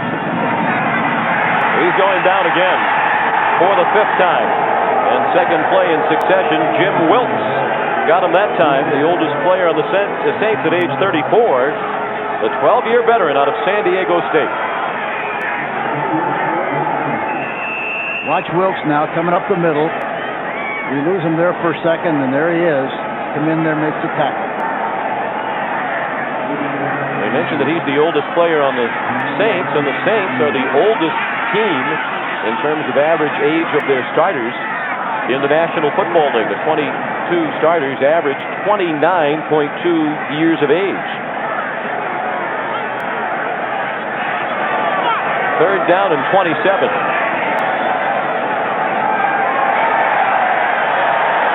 Well, that's a sack-free play. There's no chance of picking up the first down. Kevin Turner dropped at the 16-yard line. And all that did was give him a chance to get a little bit more kicking room. Instead of kicking out of the end zone, they got a little bit more room to make the kick. This will be the last opportunity for New England with the wind, at least in regulation time, as they'll be working into the breeze in the 4th quarter with a lot of work to do. Vince Buck back to field the punt from Sean McCarthy. Down to a half-minute left in the 3rd quarter. The Saints lead 28-7. Buck from his own 45 and down to the 46. Eugene Lockhart, the tackle for New England. 20 seconds to play in the 3rd quarter. We'll return to Foxboro, Massachusetts in just a moment. The Saints lead 28-7, and they have the ball back at their own 46-yard line. 1st and 10. Later today, Washington is at Seattle as Joe Gibbs goes for career coaching win number 136. That would move him into a tie for 10th place on the league's all-time coaching list. How can 6 of you miss a play like that, huh? All 6 of us. The ball jumped out of there as soon as we made contact. And nobody. I thought you were talking about you being on the field. Nice going. Number 10 all-time, 136 wins for the coach. He's going to catch you today, perhaps. Well, I guess he is. You have a guy like that catching you, that has to make you feel pretty good, because he's a terrific coach. Yes, he is. He really is one of the very best in the league, and I was really pumped up then, wasn't I? You sure were. Rough on those poor officials. Face masked the call. David Howard was in on the tackle, and apparently got a piece of the face mask. When I said pumped up, I mean physically. Face mask. 99 defense. Still 1st down. Dunbar's face mask grabbed by Howard. So it's still 1st down and about 5 for New Orleans 1st down. They can let the clock run out here if they so choose in the 3rd quarter. And it appears they will. That's the end of the 3rd quarter with the score: New Orleans 28 and New England 7. Our coverage will continue after this message from your local 5,413 at Foxboro Stadium. Many of them in the cars and heading for home as we head to the 4th quarter with the Saints up by 21. Traffic jam on Route 1 outside Foxboro Stadium. It started a little bit early today. Looks like a marathon. Everybody escaping from the campus. Well, Bobby Hebert has enjoyed his trip to New England, as we mentioned earlier. He brought his wife and 2 daughters along. They've been seeing some sights. Went to Paul Revere's house, Plymouth Rock. Bobby hasn't seen the sights, but he's enjoyed what he has seen of Foxboro Stadium. 3 touchdown passes today for the 7-year veteran.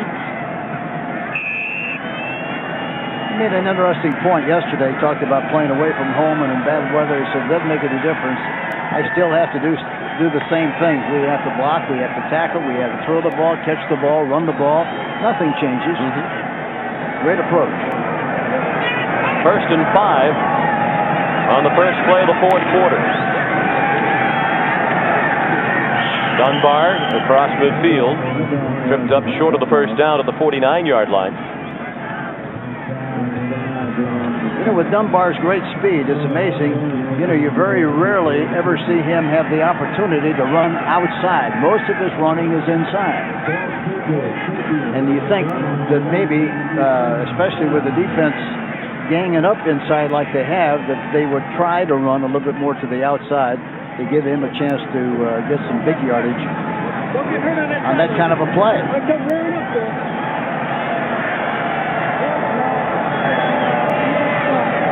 2nd and 4. Dunbar stopped short of the 1st down.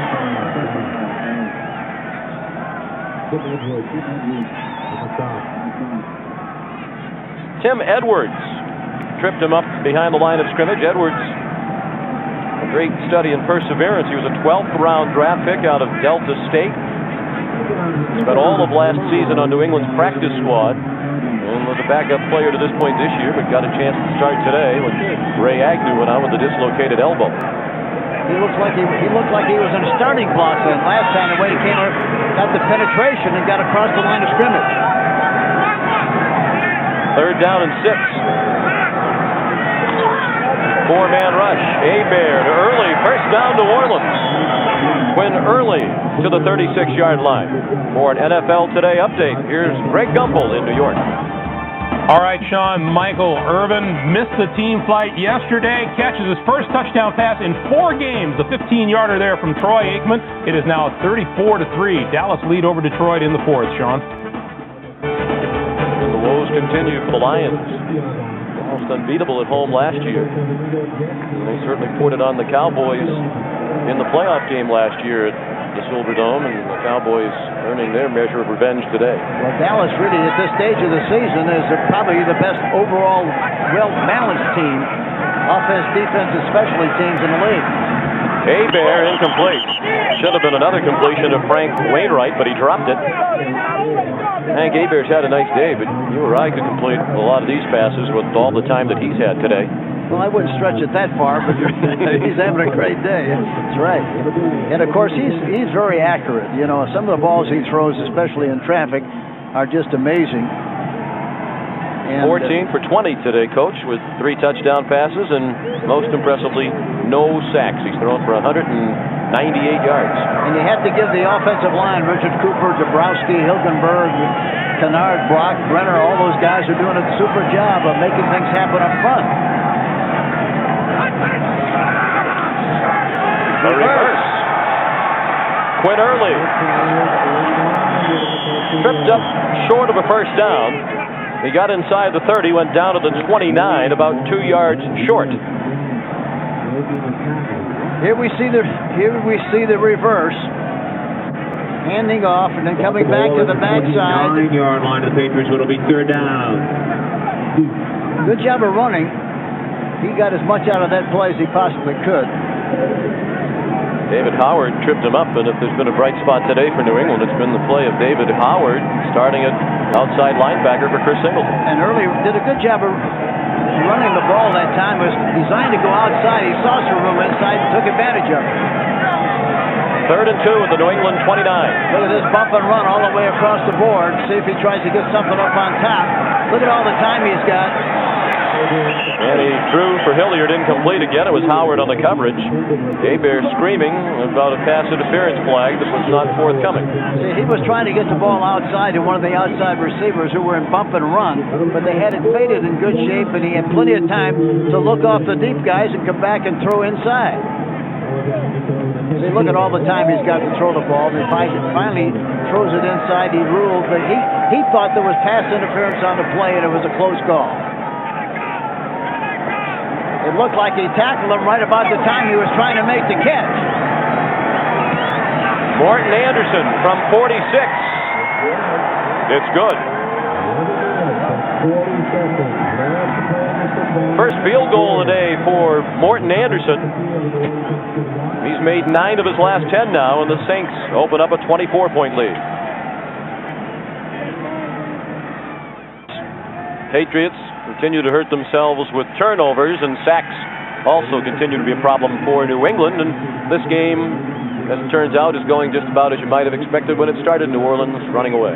Well, talent prevails, and we talked about that earlier. You know, they're a much, much better football team, and we talked about it earlier in the game. I really and truly think at this stage of the season, and if they can continue to stay healthy, the New Orleans Saints are one of the top 3 teams in the National Football League, and they got a chance, as much of a chance as anybody in this league, to go all the way. I really believe that. Well, Sam White said after his Buccaneers lost to the Saints last week that New Orleans is the best team in the National Football League at the moment.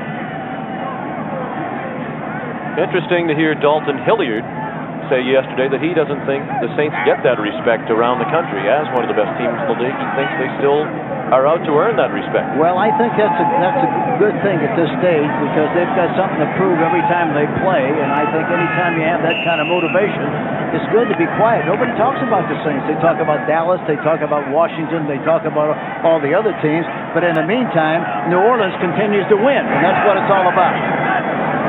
Tommy Hodson continues on at quarterback for New England, and he throws behind Mark Cook, but an outstanding catch by the Pro Bowl tight end for a gain out to the 25-yard line, a pickup of 5. Cook went to the Pro Bowl last year as a starter after leading all NFL tight ends with 82 receptions.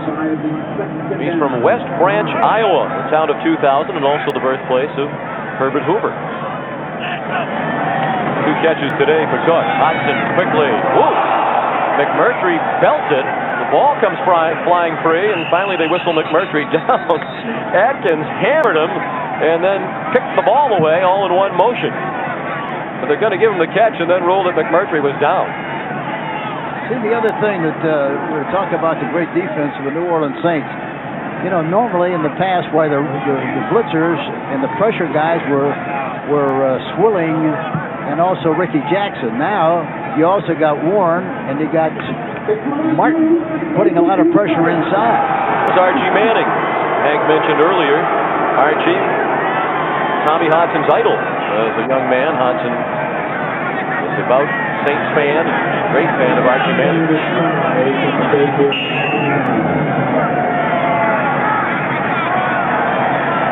Archie is, you can promptly tell, working now as a broadcast on the Saints radio network. Hodson, a knuckleball, incomplete. Intended for Fryer. Tough to tell if that was tipped or if Hodson just didn't have a good grip on it, but it was a duck over the middle, and lucky for Fryer, he didn't take a more severe shot than he did. You're talking about Archie Manning. He was as good as they come, really. He really was. Did everything. Ran the ball well, good leader, good strategy guy. He was a franchise player without a franchise at that particular stage of the history and growth of the New Orleans Saints. Well, the Sean McCarthy Puntathon continues. This is his 9th of the day.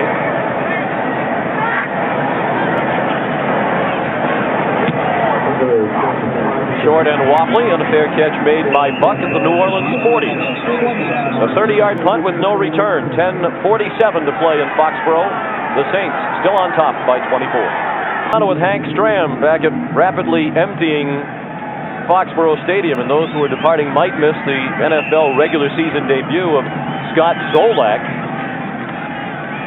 He's in his second year in the National Football League. Didn't take a snap at all in a regular season game last year, nor has he this year, but why not play him with the score such as it is? Yeah, certainly, and you know, he's a big, strong guy, 6'5", 222, played his collegiate football in Maryland. They like him very much. Hebert still in the ball game for New Orleans. Deflected pass and intercepted by Vincent Brown. He ran in a fumble last week for a touchdown against Buffalo. He may take this one in. And watch the spike. He said last week I didn't have a good spike. If I have another chance, I'll do better. They're not going to give him the chance. No, he's so happy about the touchdown, he forgot about spiking the ball. So that was his only regret after the fumble that he ran in last week up at Rich Stadium in Buffalo, that he had a lousy spike. This time they took the ball away as he was lining it up. 49 yards on the return. They're in a 3-deep zone. The ball was deflected, you see, and jumps up into the air, and there you see him running down the sideline going in for the touchdown. Pretty good moves. Oh, good move, and he runs well, and of course I think he's one of the very best players on this football team.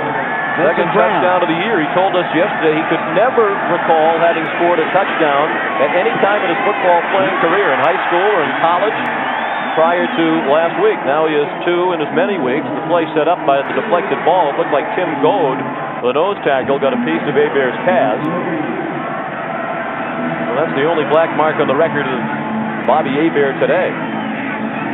And the Patriots are within 17 with 10.5 minutes to play in the fourth quarter. Coming up next, it's the Amoco Centel Championship, featuring top PGA Tour players in their 40s. And the leader after 3 rounds, Don Pooley, by 8 shots over Mark McCumber and Bruce Fleischer. Howard Twitty, Leonard Thompson, and Bruce Litsky still in the hunt. They'll all have a lot of work to do to catch Don Pooley, coming up next on CBS Sports.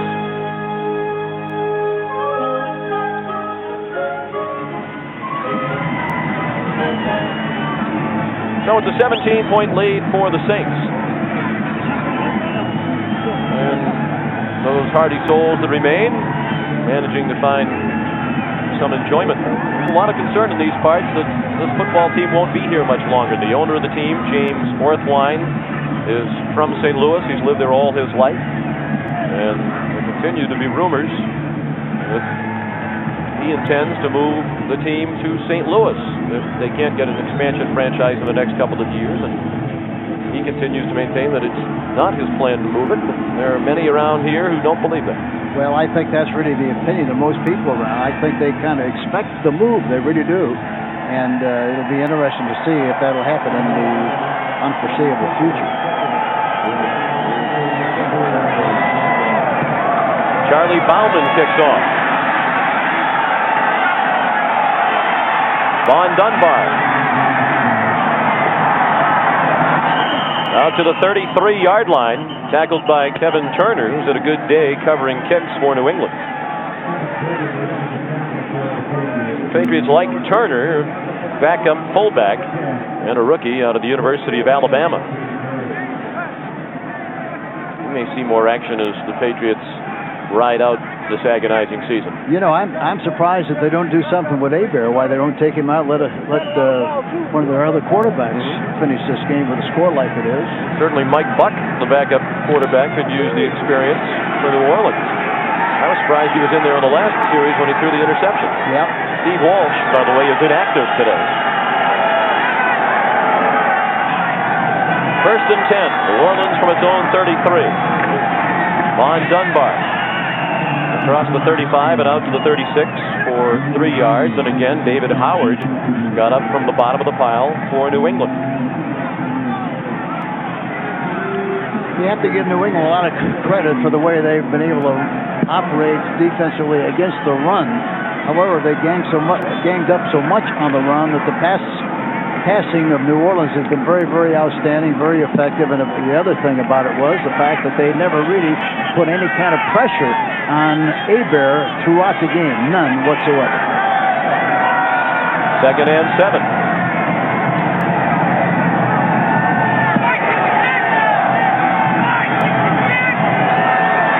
Hebert wisely waiting till the play clock ticks down to 2. And Dunbar gets a couple of more. He's tripped up just short of the 40. Fred Smerlis, the veteran backup nose tackle, made the play. You know, again, Sean, we're talking about the great protection for Hebert, and when you talk about protection, you have to talk about the offensive line. We talked about him earlier, but this is a very, very strong, experienced, excellent offensive line with Cooper, Dombrowski, Hilgenberg, Kennard, Brock, and Brenner.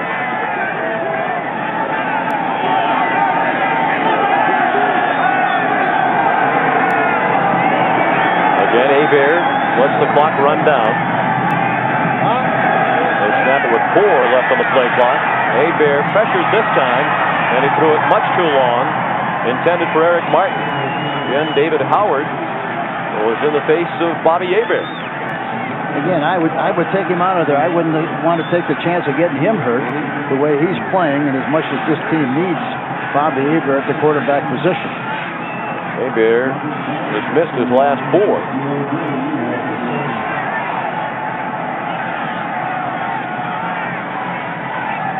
Jim Moore pacing just a bit now as the Patriots will get the ball back. Better than 8.5 minutes to play. New Orleans leading by 17 points as Walter Stanley awaits the punt from Tommy Barnhart. He came after it that time. Stanley at the 19. Taken out of bounds by Toy Cook at the 29. A return of 10 yards for Walter Stanley after a 42-yard punt by Barnhart. Talk about the experience of the Saints and their age collectively. Barnhart, 29 years old. And the average age of the New Orleans starters, 29.2. That makes them the oldest team in the league. So they've been there in the playoffs the last few years, but time might be running out for this nucleus to get a little bit better. I think the players feel that, you know, but I think they've done a terrific job. They've got good people, and they've been building and building and building. You have to give Jim Finks an awful lot of credit for the great job that he's done of bringing in talent along with Bill Kaharick, and of course Jim Moore and his excellent coaching staff. But they know what they're doing. They know how to win, and they keep getting better and better. Like, for example, this year they had to help in their secondary, and they got that help. Scott Solak making his NFL debut, slides down and picked up yardage to the 34-yard line. A gain of 5 yards for Solak on his first ever regular season snap in the National Football League. He's in his second year out of the University of Maryland, 6'5", 222, and as Hank mentioned, has a strong arm according to the Patriot coaches. He got that one into Greg McMurtry for a gain of only a couple to the 36, still 3 yards short of a first down. I guess they also say he's the fun guy on the team. He's an artist, draws a lot of humorous illustrations, and he's a team comedian. Solak Spilled as he threw, looking for Cook. It's incomplete. And the fans groan as the punting unit comes on. They figure the Patriots don't have much to lose. Go for it at 0-8 and trailing by 17 points with 7.5 minutes to go. You've got to be inclined to agree with the crowd. What do you have to lose?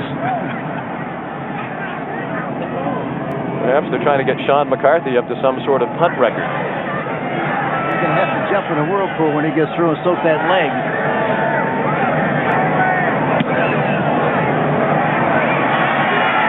Fair catch. Vince Buck, he's had plenty of practice at that as well. We haven't seen Dowdell since his fumble back in the first half. That's a punt of 38 for the leg-weary Sean McCarthy. Back in a moment. Good part one. I hope they show that on the airplane. They won't show it on the plane, will they? 7.5 to play here in Foxboro. The Saints with the ball and a 17-point lead. It is still Bobby Hebert at quarterback. He goes down the middle, incomplete. Well, he has started to lose the range after being right on the mark early on, and lately he's had a bit more of a rush to contend with. He got a bad shot the last time he was in. Now he got another one. I'd get the hook and get him out of there. I really would. Tim Gold got to him that time. Hebert was 14 of 19, but he's missed his last 5. He's now 14 of 24, still stuck on 198 yards passing. New Orleans has been the leading team in the league 3 of the last 4 years in time of possession, in large part because of their defense. The opponents go 3 plays and punt so often. Dunbar tripped up by Jerome Henderson. Eugene Lockhart finished him off. Talked about that play a little while ago. That's the first time he's run outside so far in this game. An advertised sweep it was, and he picked up a nice gain on the play. We're talking about the work of the Patriots defense today. The Saints have gone 3 plays and out 8 times today in 13 possessions. There is an injury on the play. That stat actually pertained to the Patriots, and the injured player is Jerome Henderson, second-year defensive back out of Clemson.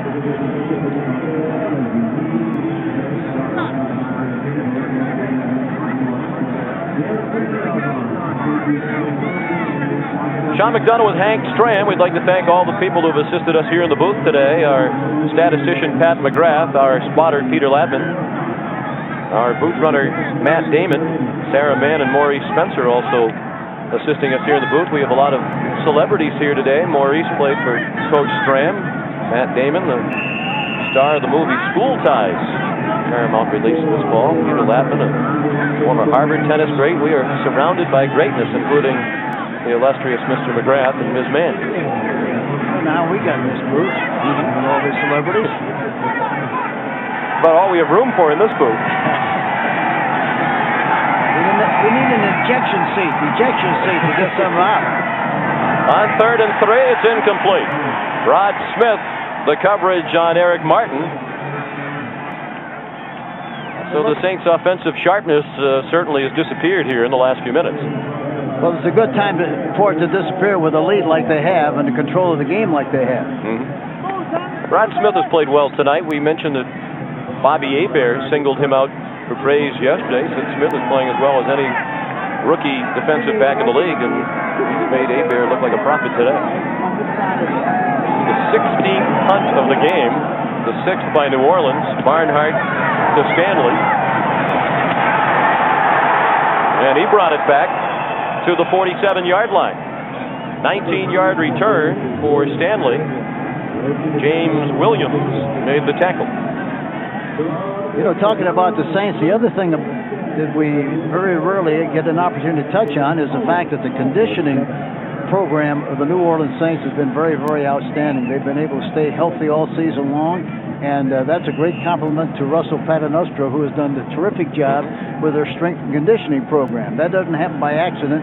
It happens by design, and Alvin Roy, who was with us for such a long period of time from LSU, did such a great job in the National Football League, and he's one of the reasons why the conditioning programs around the National Football League have reached a level that they have. He started it all back in 1966.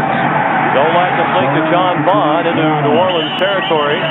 And down at the 46-yard line, tackled by Toy Cook. The Patriots appear to be going without a huddle as Zolak brings them up to the line of scrimmage with under 6:20 to play in the fourth quarter, and with New Orleans leading 31-14. He was just waving at us. You see him?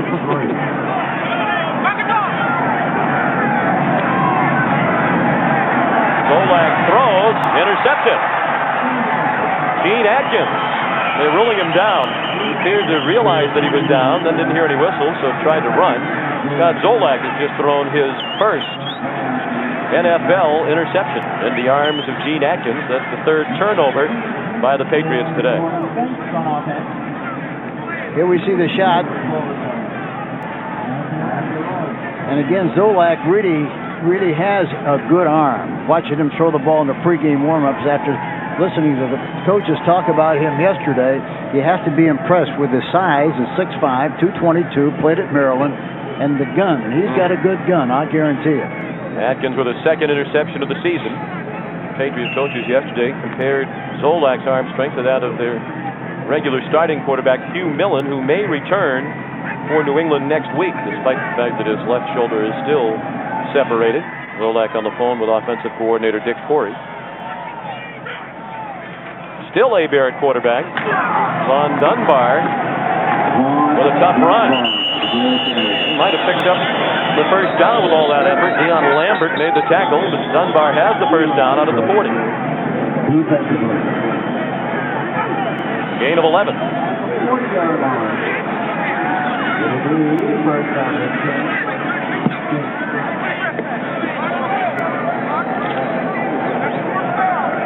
Jim Mora on the way to a record of 7-2 this season, Nick. Yeah, Jim Mora and his coaching staff have really done a great job of coaching this team and teaching this team. That's what coaching is all about, teaching, and they're excellent teachers. Coming off the 11-5 season of a year ago and the Saints' first ever NFC West title.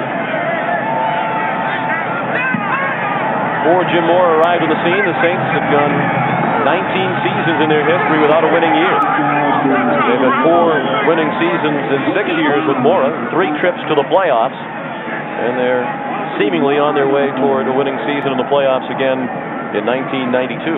Dunbar, the carry, he's down behind the line of scrimmage. As I mentioned earlier, too, I really think this team is going to get better and better as they go through the rest of this season offensively. They've reached a very good level of excellence from a defensive standpoint. Their specialty teams, they still have to come up with a punt returner. They're still not very efficient in that particular area. That's really the only shortcoming on their specialty teams, but the rest of it, I think, is very strong, and the offense is going to get better and better.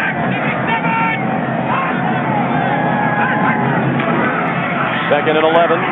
Greg Hayward driven back. Eugene Lockhart at the bottom of the pile, as was Chris Gannon, the defensive end, number 91. And the officials have to separate the combatants as we tick down under 4 minutes to play.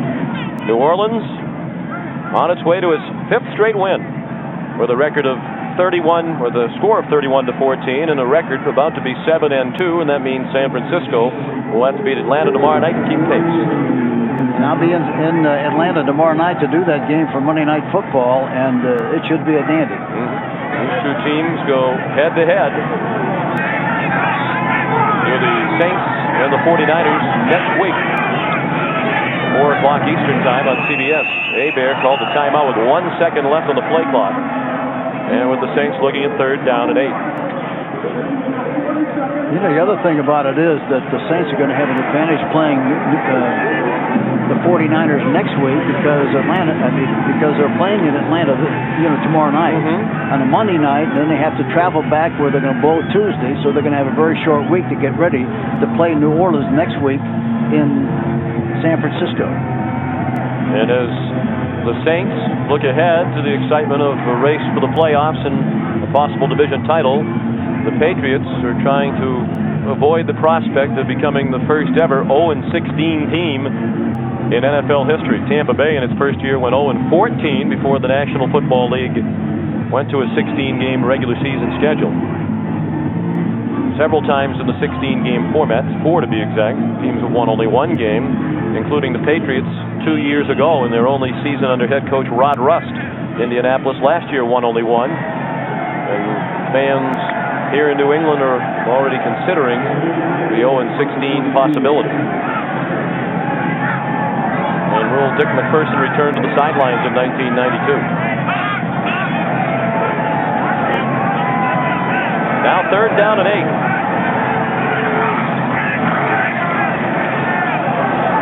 Long throw over the head of Quinn Early.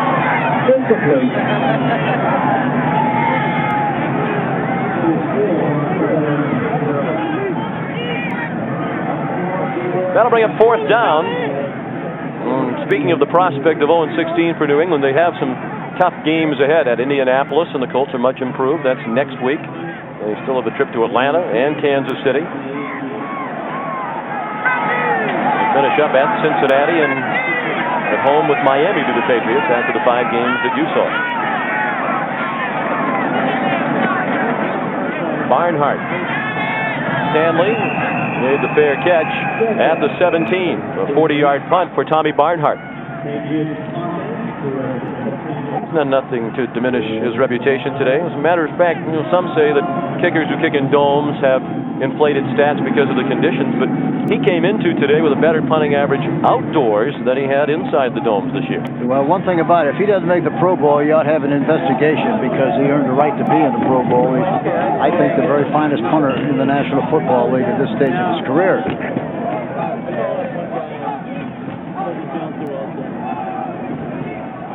Marcus Dowdell has to wonder about his future with the Saints. Another fumble today. Barnhart, by the way, has averaged 41.4 per punt today. Solak hit as he threw, incomplete. Had to dump it off to Greg McMurtry. You really can't fault the New England quarterbacks very much this season because the line play and protection has not been of NFL caliber. Well, for example, going into this game, Pat Harlow last week played right tackle. This week he's playing left tackle. Larry Williams did not play. They moved him into left guard.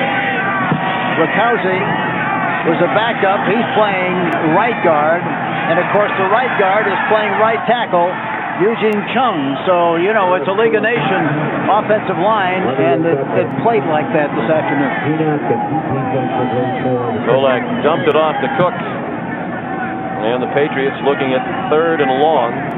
Only 79 yards of total offense today for New England. And back to the offensive line. If you're going to have consistency and continuity in any area of your football team, you want it with your offensive line. In recent years, they've been using first-round draft picks to draft linemen. Pat Harlow 2 years ago, Eugene Chung in the first round this year. But it is still not a well-playing unit. The fans groaned again as they're going to punt on 4th and 2. We were kidding moments ago about maybe they're trying to get Sean McCarthy the punt record, and maybe that is what they're trying to do, because if he does punt it, it will be his 11th of the day, which will tie him for the team record for punts in a game. We've been here on a record-setting day in Foxboro. He's going to need a rub down. He's going to run in and lay on a table and get a rub down right after the game. He is a former quarterback at Purdue, so perhaps they have a trick up their sleeves. We'll find out in a moment. Dallas poured it on Detroit. Philadelphia doing the same with under 5 minutes to go to the Raiders. Giants starting to put it together on their way to their 5th win. Minnesota now 7-2, as are the Dolphins. They shut out Indianapolis at the Hoosier Dome. Cleveland on the verge, seconds away from the upset, in fact, at Houston.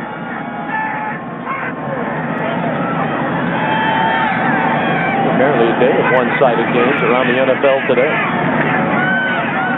Hebert still in there, as is Dunbar. He went grinding out to the 47-yard line. And the Patriots have called a timeout. They wouldn't go for it on 4th and 2, but now they're going to try to attempt to come back with their timeouts down by 17. There are certain things among coaches in the National Football League that I don't understand, and this is an example. Well, I think what happens, the mentality of that, we've talked about it several times. You know, Sean, what happens, you talk to your team about never giving up, never quitting, and as a result, this is an illustration. Well, then go for it on 4th and 2. That's right, but it isn't consistent. Right. Exactly right. You're right, Coach. It was not the least bit consistent. And a tough day for Dante Scarnecchia. It should be noted that he was very reluctant to step into this role. That, as you mentioned earlier, he said this was Dick McPherson's team, and he was offended by any suggestion that this was a great opportunity for him in his coaching career to make a name for himself. He would much prefer just remain the special teams coach. Well, the way this team has played this afternoon, he might be reluctant to keep that responsibility next week. He might want to give it musical coach. Change off every week. New England CR staff informed us yesterday that these wins or losses for the Patriots in Dick McPherson's absence would go onto his record as the coach of the Patriots, despite the fact that he is not in attendance. He is still officially the head coach. Von Dunbar the carry again. Saints into Patriot territory. We showed you the road ahead for New England. How about the 5 games on tap for the New Orleans Saints over the next 5 weeks? The big one next Sunday here on CBS at 4 Eastern Time out at San Francisco. And some tough sledding at home with 3 tough opponents at the Superdome: Washington, Miami, and Atlanta, and then out to Los Angeles to face the Rams. And the Rams are getting better and better as they go along under Chuck Knox.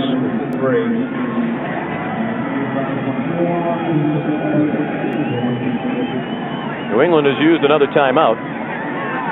With a minute 38 to play, they have only 1 left.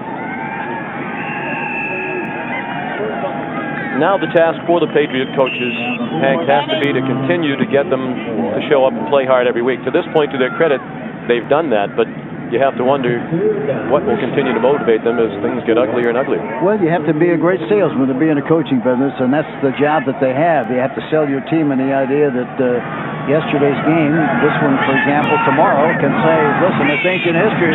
We got to forget about it and come back, do the best we can. That's what the selling is all about. Dunbar stopped short of the first down. And will the Patriots use their final timeout? Yes, they will. With a minute 29 to play. 4th down upcoming for New Orleans. Today's game was produced by Dan Forer and directed by Kathy Barretto. The NFL Today was produced by Eric Mann and directed by Duke Struck. And the senior producer of the NFL on CBS is Ed Gorin. And if there's anybody else at CBS involved with this telecast and we have not mentioned, we apologize. Particularly a salute today to our camera people and crew members who are out in the elements on this cold and growing colder day in Foxboro. Murphy wanted to play golf today. He doesn't care about the weather. He doesn't know it's cold. Didn't have any trouble getting a tee time.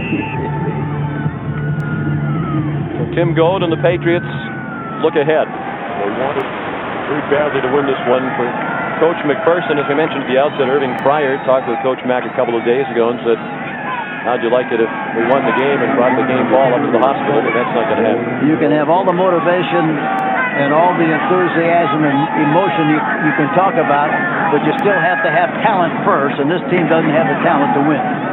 Not at this stage, not against a fine team like New Orleans. Barnhart had it roll right along the goal line for a while before tumbling into the end zone. 47 yards on the punt for Tommy Barnhart. 17-point lead for New Orleans. They led by 14 at the half at 21-7. For the most part, they've been in command throughout. Jumped off to a 14-0 lead. The Patriots made it 14-7. Then it was 21-7 at the break. Grew to be 31-7 before the interception return for a touchdown by New England's Vincent Brown that made it 31-14.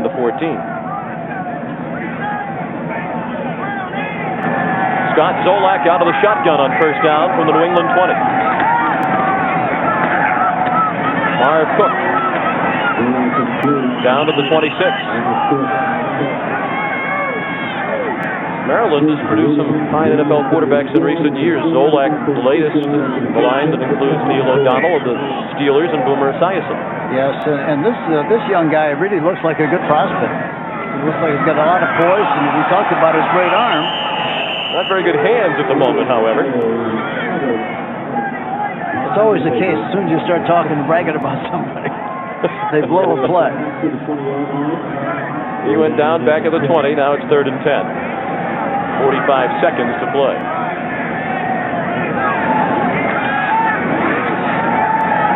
Zolak in trouble. Got away from it. Now he'll run. He has the first down. Atkins covered him at the 33-yard line. That's a pickup of 13 for Zolak.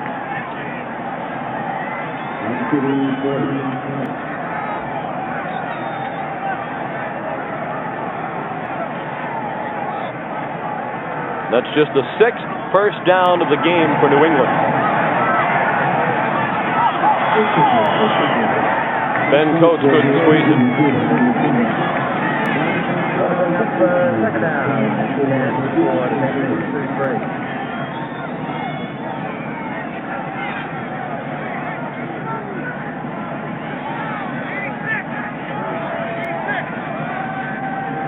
Time for one more play, perhaps two for New England with 8 seconds remaining.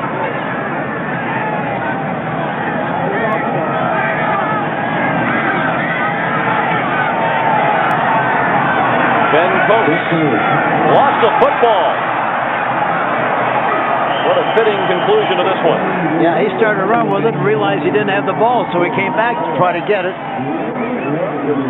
But it was already on the ground. One microscopic bit of consolation for the Patriots. They did recover the fumble. So no miracle for Dante Scarnecchia today in the New England Patriots. They remain the only winless team in the National Football League at 0-9 now. And Jim Mora and the Saints have won 5 in a row as they go to 7-2 and all alone in first place at the moment in the NFC West, pending the outcome of tomorrow's 49er game. Hank, clearly the best team won today. That wasn't already clearly evident. Yeah, we've never seen a more obvious mismatch than this one this afternoon. Now for Hank Stram, I'm Sean McDonough saying so long from Foxboro Stadium in Foxboro, Massachusetts. The final score, New Orleans 31, New England 14. Coming up next, stay tuned for the